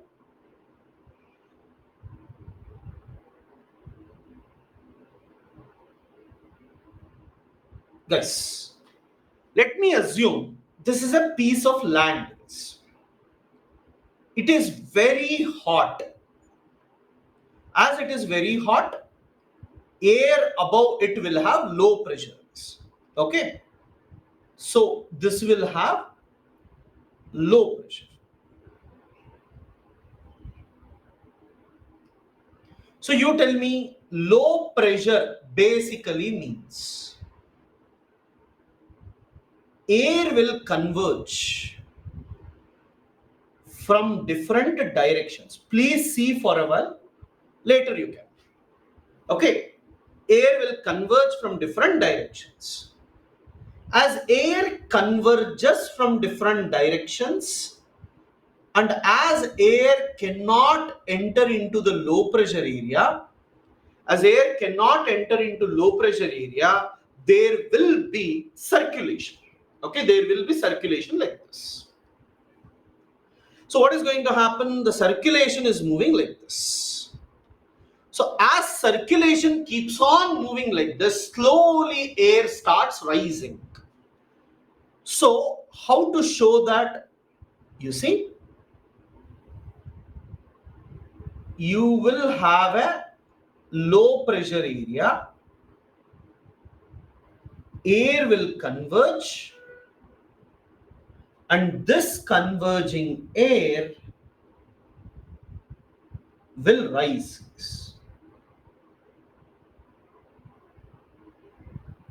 This converging air will rise. Yes. As the air rises, can you people tell me the air which is rising, is it moist air or cold air? Sorry, dry air. Moist air or dry air? Moist air. And if moist air rises vertically, you tell me, will you get cumulus clouds?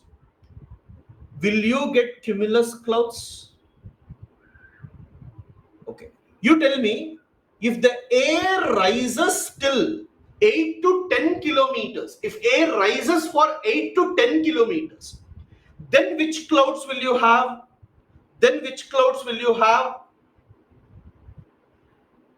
Oh my god. No. I'm telling from the bottom till 8 kilometers if it rises. From the bottom till 8 kilometers if it rises, will you have cumulonimbus clouds? Yes. Not cirrocumulus, Ankita. It is cumulonimbus. Yes. So if you have cumulonimbus, is there possibility of thunderstorms and lightning? Is there possibility of thunderstorms and lightning? Yes. You see everyone, this central region above low pressure is called as eye. The central region above low pressure is called as eye. And beside the eye, you will have eye walls. Yes. Beside it, it is called as eye wall. It is used as eye wall. Okay. You tell me, will the rising air due to Coriolis force move inward or it will move outwards?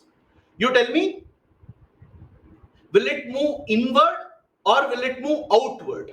Normally, the movement is outward. Please understand, it can't move inward. If it moves inward, low pressure will be filled. So it will move outward.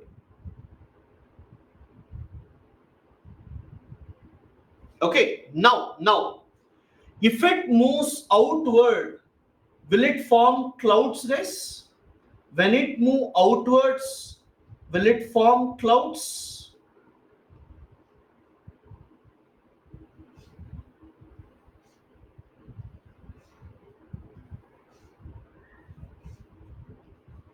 Guys, these clouds, as they give rain, it is known as rain bands.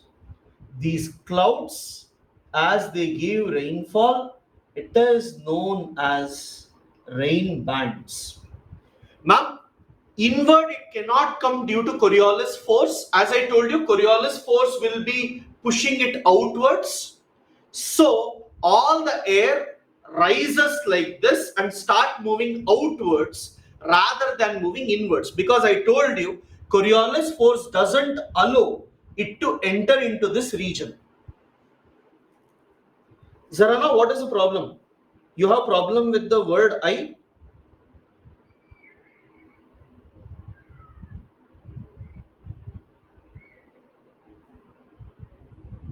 No, you're writing again and again I. That's why I'm asking. Yeah, they give the term I. I is I only.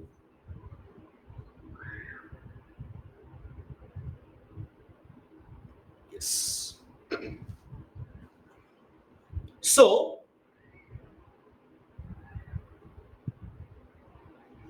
this will come back.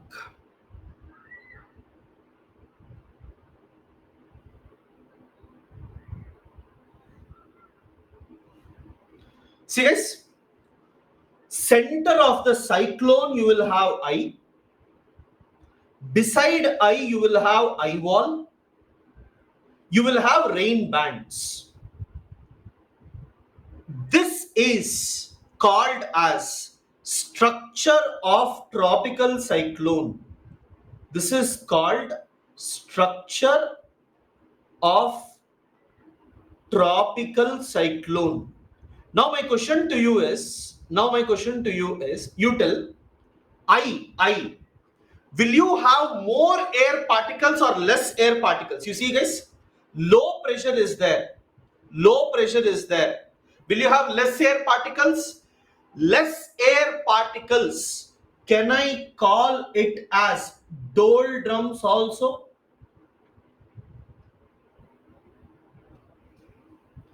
Doldrums also? Yes. Next. Can you tell me, will temperature be highest in the eye or lowest in the eye? You tell, will temperature be highest or lowest? Yes, temperature is highest because you will have lowest pressure. Good. Next, where will you get thunderstorms and lightning? Where will you get thunderstorms and lightning? Will you get thunderstorm and lightning near eye or near eye wall? Eye wall. Good. Then you tell me, if air converges, we call it cyclone. You see, air converges at the bottom, so we call it a cyclone. If air diverges, can I call it as anticyclone? So remember guys, at the bottom, if air converges, air rises, on top air will diverge. You see, bottom air is converging, rises, on top it diverges. Bottom if you have cyclonic, top you will have anticyclonic. Okay, bottom you have cyclonic, top you will have anticyclonic. So you will have anticyclonic circulation on top. So guys, you tell me, anticyclonic, is it moving inwards or is it moving outwards? It is moving outwards, guys. As it moves outwards, normally if any air is there in the eye, it tries to take little air from the eyes. Okay, it tries to take little air from the eye. That's why they say suck air from the eye. Okay. Yes, Sanjali. Everyone, can you draw this structure of anticyclone?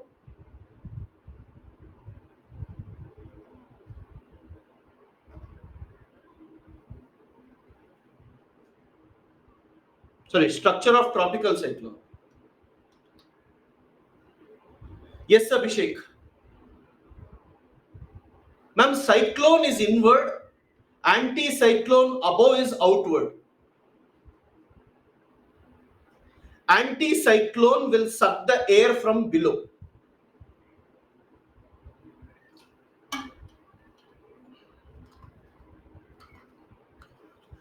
Simran, you may have, in rain bands, you may have any type of clouds.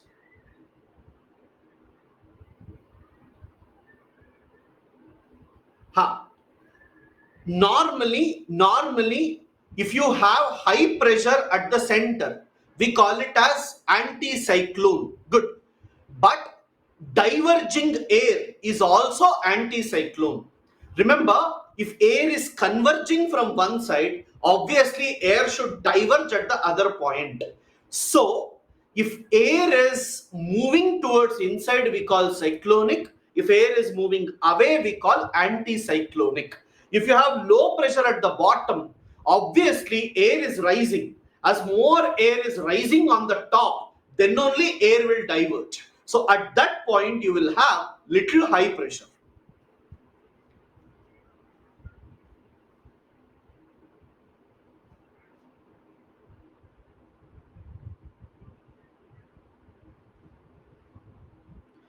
Sushmit, it is condensation only. And during condensation, condensation basically means what? Cooling. So when water vapor becomes water, it cools. And when it cools, heat is released. That is called latent heat. Aniket, anticyclone tries to suck the air. Yes, Pooja. Doldrum means region of calm. You can't even hear the air noise also. Kennedy, high pressure is there on top, not at the bottom. Please don't get confused. Okay. At the bottom, you will have low pressure. On top, you will have high pressure. Yes, Sushmit. And cyclone will stop whenever they enter onto land. Dinesh, yes. Yes. Eye wall consists of cumulonimbus clouds.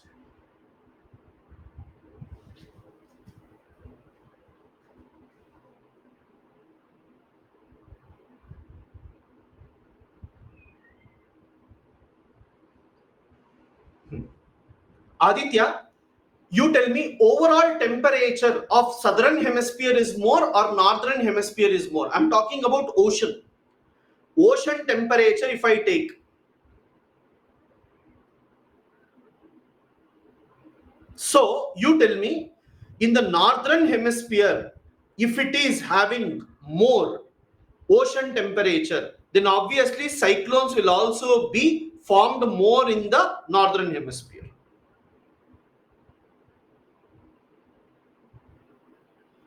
Anjali, all those clouds normally give rainfall, Anjali.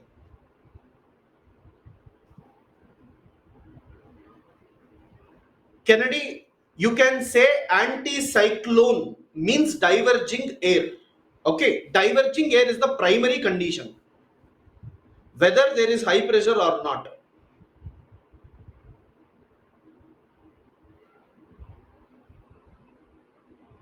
Rain bands. Rain bands. Yes. Is this done, everyone? Did you draw? Did you draw? Can you write?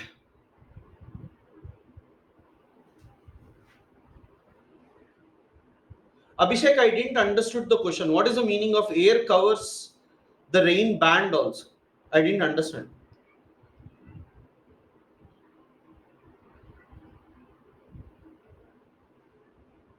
You write below I.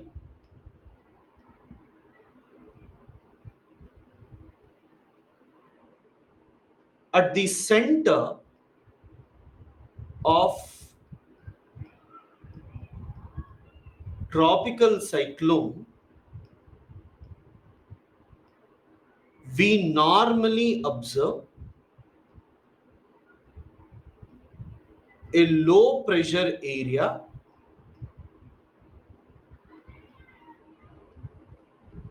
called as eye of the cyclone. In the eye, we will observe very high temperature.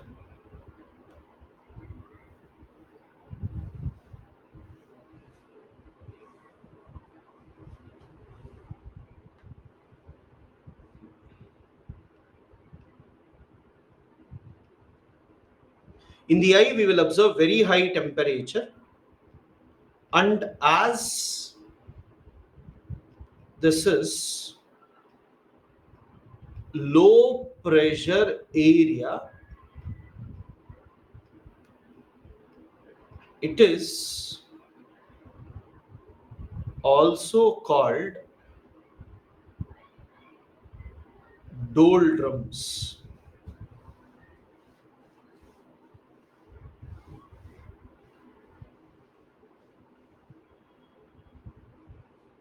Pooja, I didn't understand, ma'am. I'm sorry.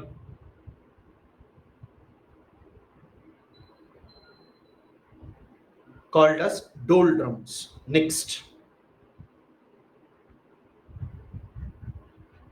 there are no clouds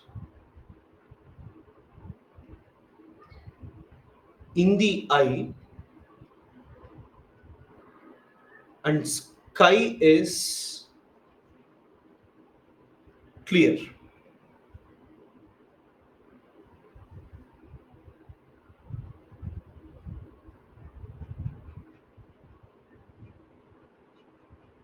No rainfall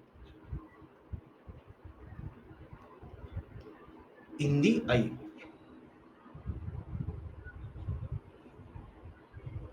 When eye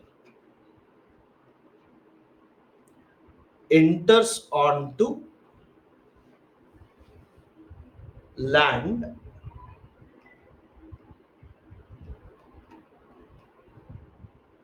it is known as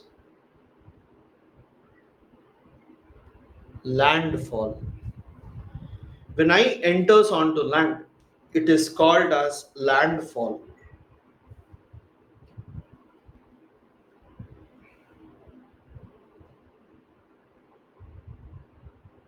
Shall I move?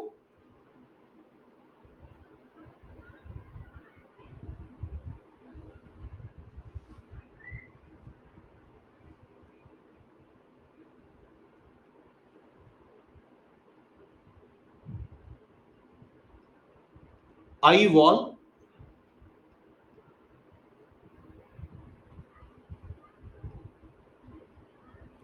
beside eye, we observe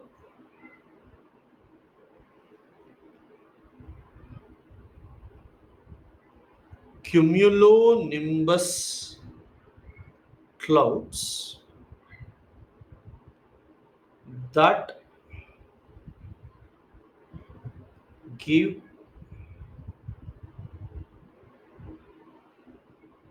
very heavy rainfall associated with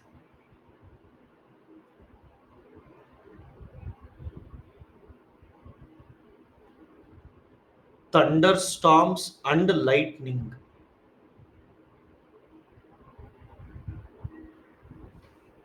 Eye wall. Next,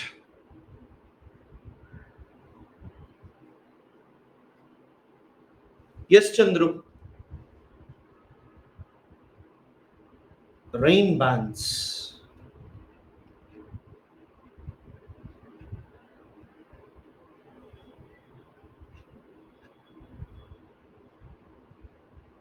Beyond eye wall,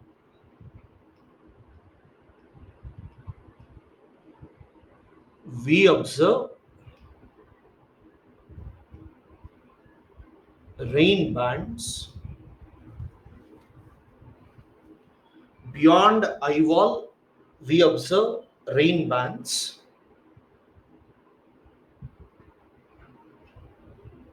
which may be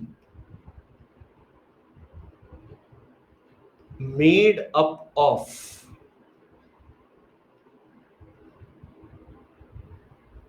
different clouds. They give rainfall.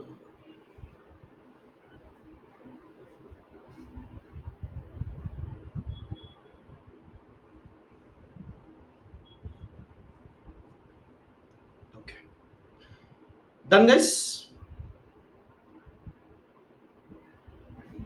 Is here I want you to write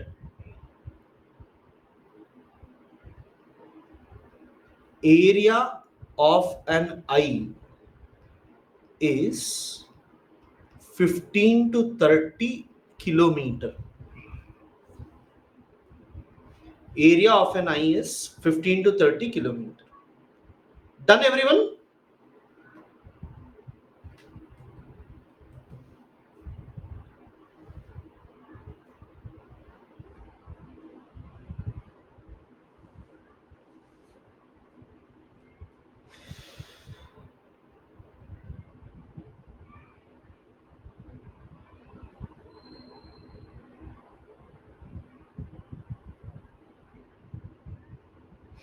Yes. Now, yeah, diameter of an eye is 15 to 30 kilometer.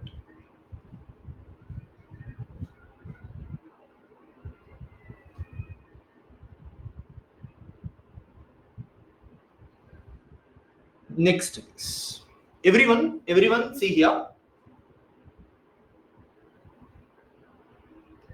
Direction of tropical cyclones. Guys, please watch carefully. Please watch carefully for 2 minutes. And then you come to conclusions. Please watch carefully for 2 minutes. Let us say I have India. Now, can you tell me within the cyclone, will you have clockwise or anti-clockwise? Northern hemisphere, it will have anti-clockwise. Very good. Very good. Now, can you tell me tropical region 0 to 30, tropical region, can you tell me which winds will be there, guys? Tropical cyclones, which winds will be there? Trade winds. Good. Trade winds will blow from where to where, guys? Trade winds will blow from where to where? Arumita, trade winds, Arumita. Please don't answer. Yes. Ankita, no, not west to east, east to west, ma'am.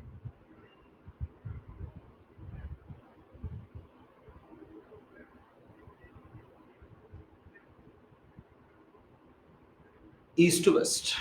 Yes. Guys, you tell me, will it go straight? Will it go straight? Or will Coriolis force act on them?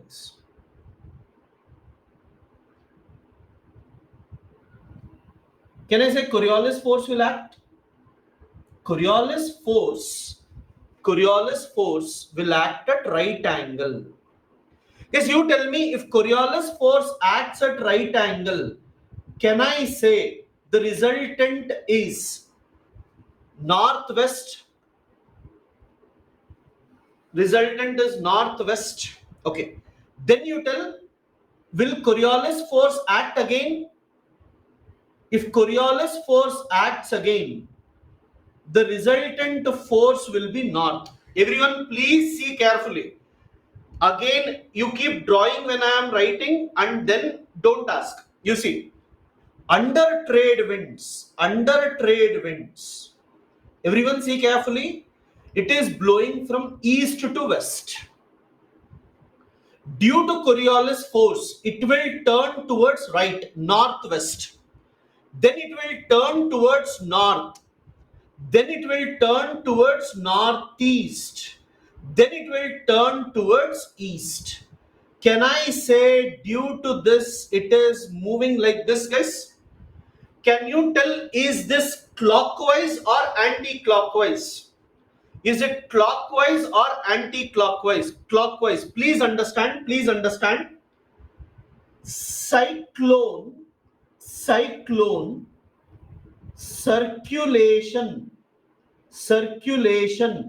is anti-clockwise. Cyclone circulation is anti-clockwise, but movement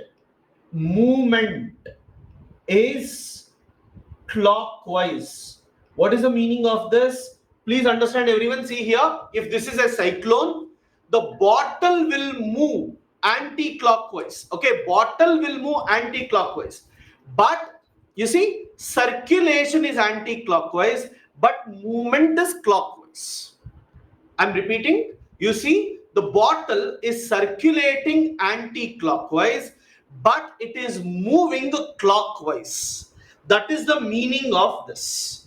Okay, but not required. Not required for exam. For your understanding, I want you to know. Please think and tell. Okay, please think and tell.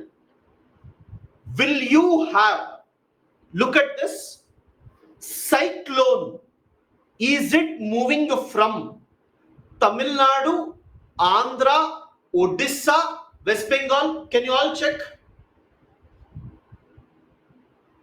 Yes. Is it first moving towards Tamil Nadu? Is it first moving towards Tamil Nadu? After that, is it moving towards Andhra Pradesh? Is it moving towards Odisha? Is it moving towards West Bengal? Yes or no? Yes. Can you people tell me? Can you people tell me here, guys? Everyone, here, can you tell? A cyclone is present here, Arabian Sea.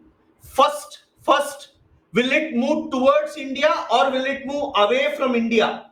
East to west means, is it towards India or away from India? Away from India. Very good. Now you tell, once it is moving away from India, can I say it will turn towards right?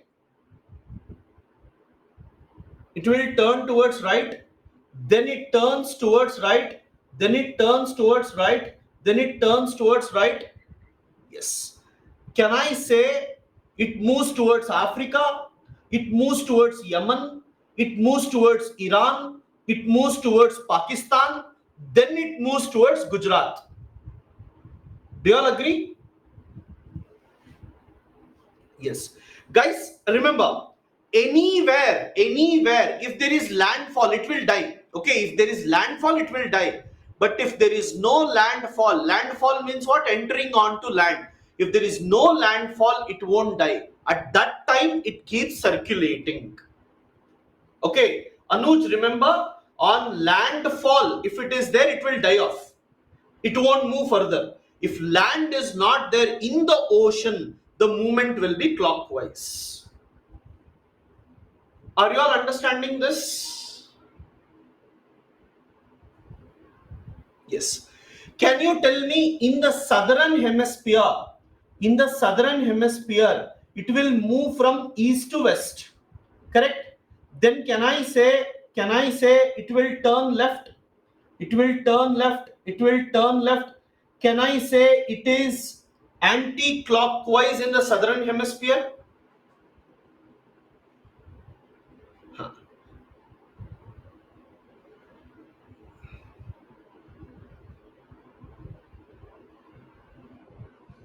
Can you people draw this, guys? Pooja, please see right and left, ma'am. You will only understand.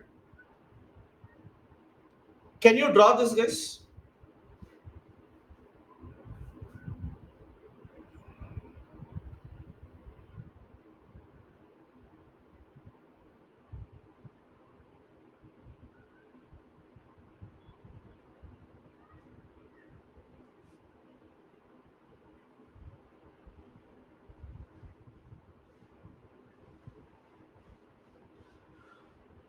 Aditi, thunderstorms to occur,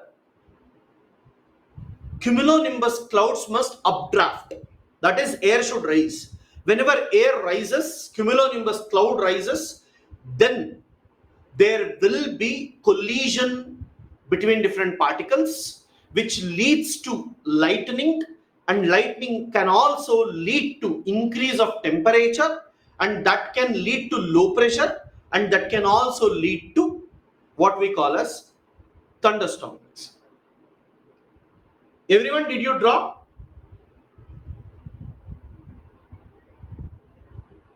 Yeah.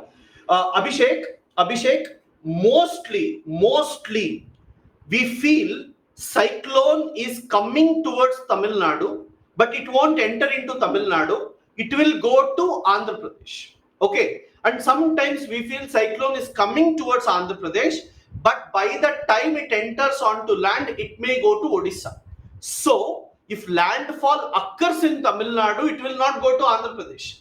But if it is moving towards Tamil Nadu and due to Coriolis force it is turning, it may come towards Andhra Pradesh.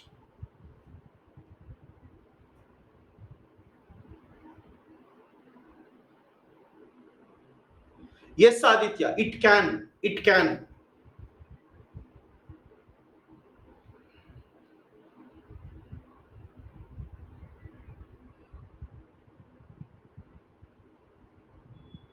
Abhishek, once it enters into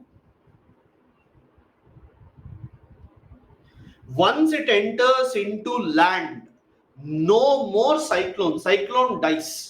All this will happen before entering onto land. If something starts near Kanyakumari, it will go like this.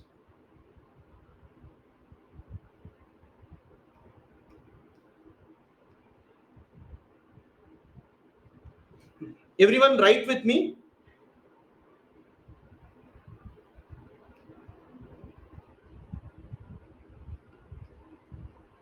Tropical cyclones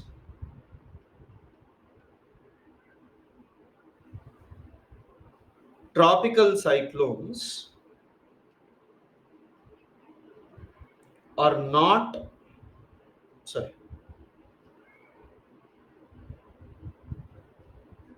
are under the influence of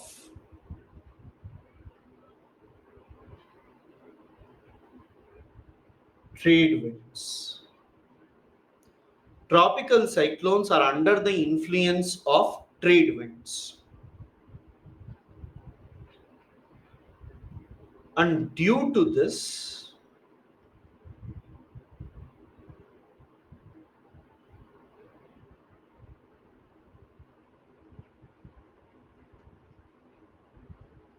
cyclones will move from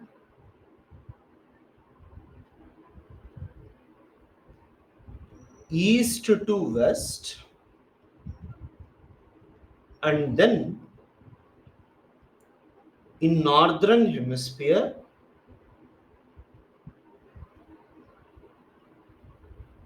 they would move northwest, north, northeast, and east.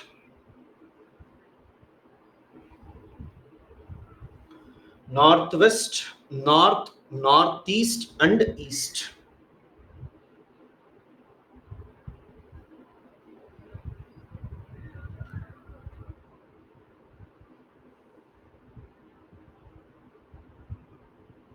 Done?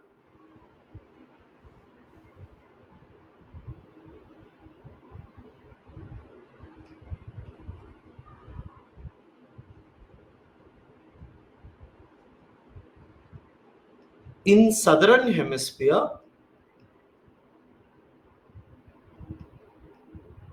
cyclones will move from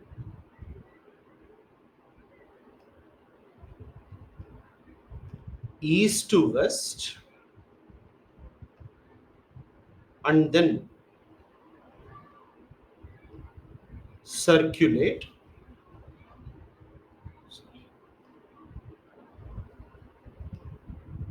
and then move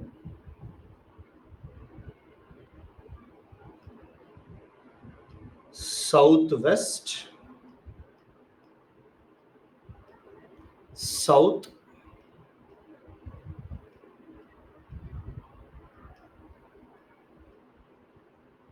and east.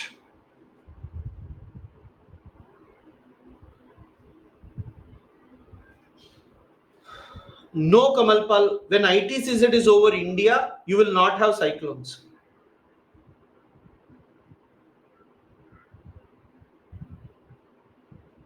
Yes, Vinay, you're right.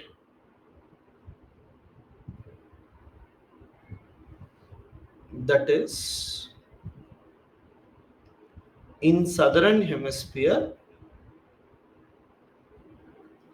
cyclones move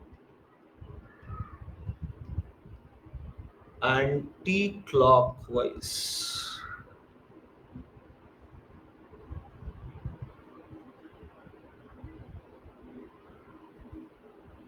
Yeah, first direction is same. Later it turns left. There it turns right. Okay. Can you people tell me? I have a cyclone in Arabian Sea. I have a cyclone in Bay of Bengal. In Arabian Sea, it is moving away from India.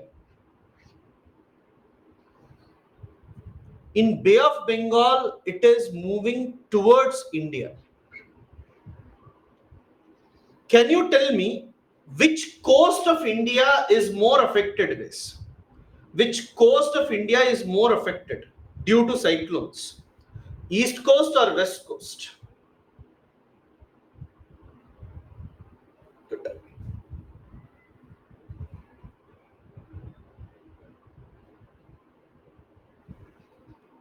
You write below. Zarana, why always confusion?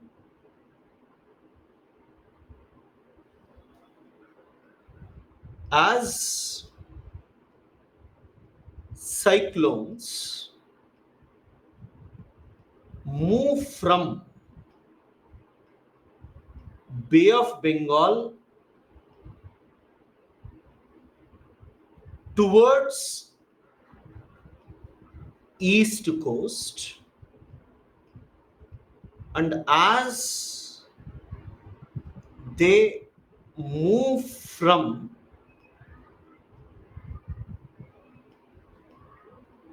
Arabian Sea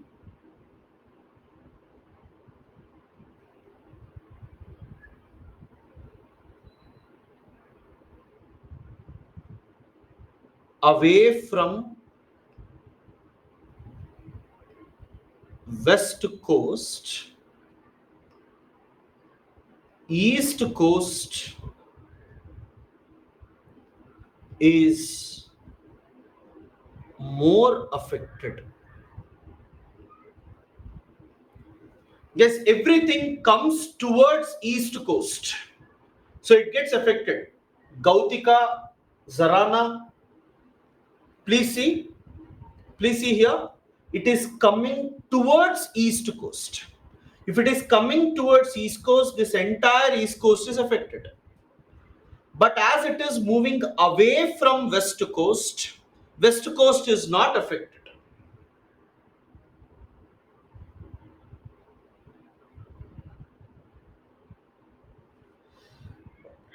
Chandru, please go back and read.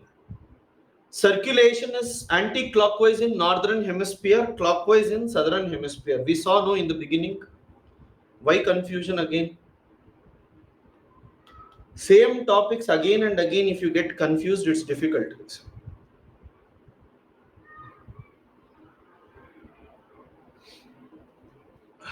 6. See Anuj. Okay, you are not understanding the basic concept.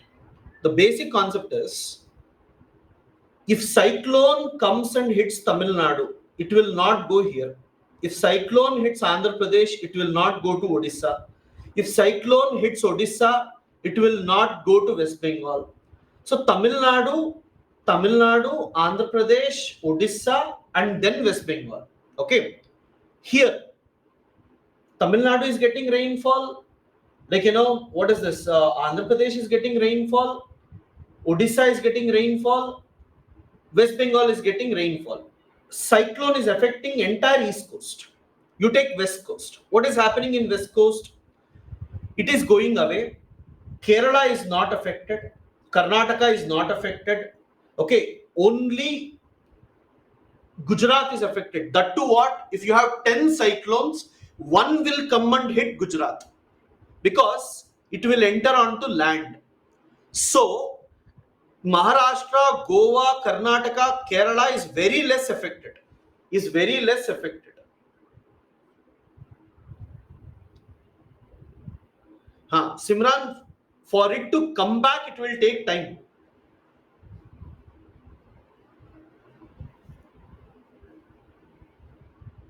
Okay.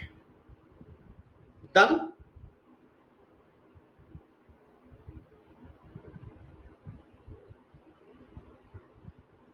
Landfall means I entering onto the cyclone, Abhishek.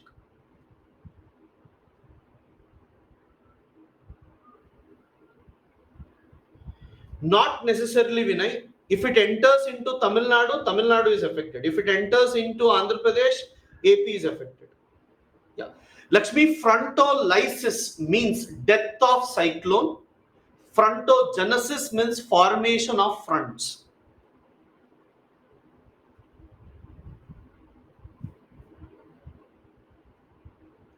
Yeah, Rumita, please ask.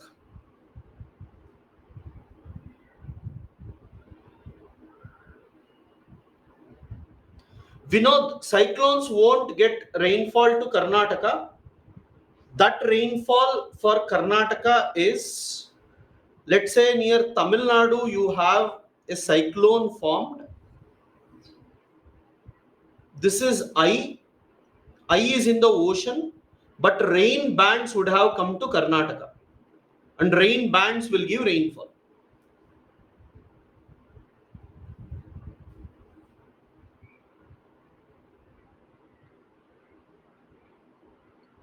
Yeah, Rumita, 7 points are there for conditions of tropical cyclone. Okay. Yes, guys, I want you to try one question at home. I'll give you 3 questions. I want you to try at home.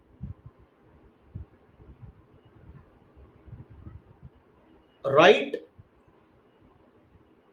Yes, Kavita.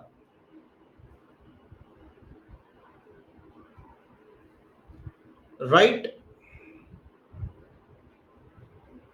the differences between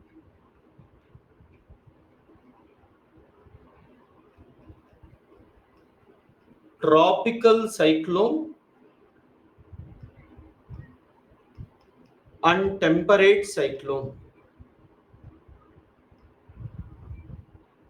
First one,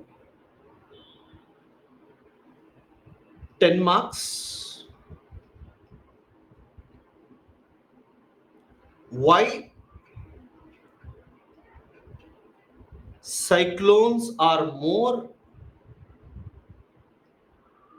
in Bay of Bengal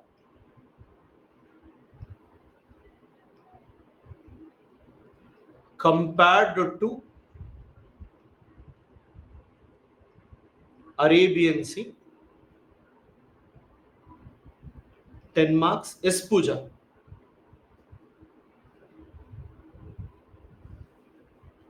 Last. How cyclones are named?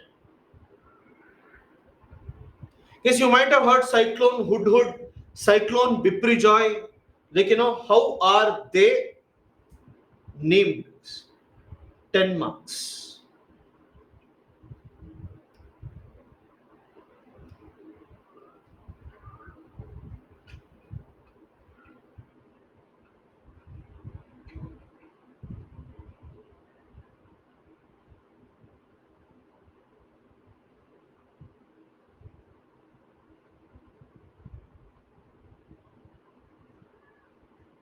Yeah, ma'am. I want you to do the research and come.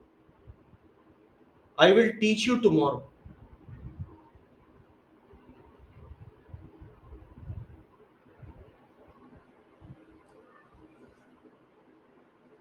Two pages, ma'am. BOB is Bay of Bengal.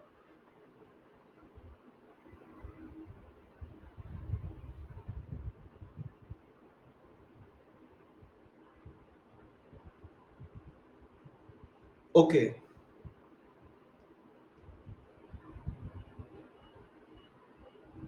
Arumita, I wrote here.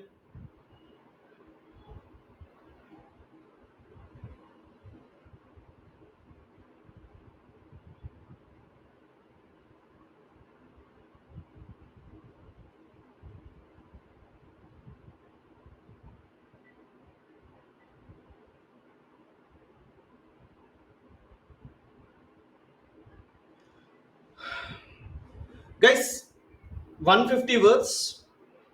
Tomorrow I will discuss. You can do self correction. Don't worry.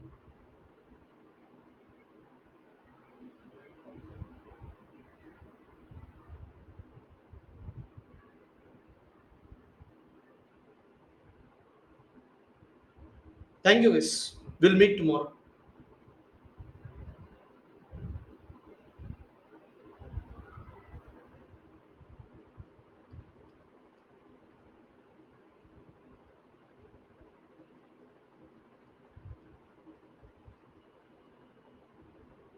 Zarana, this one.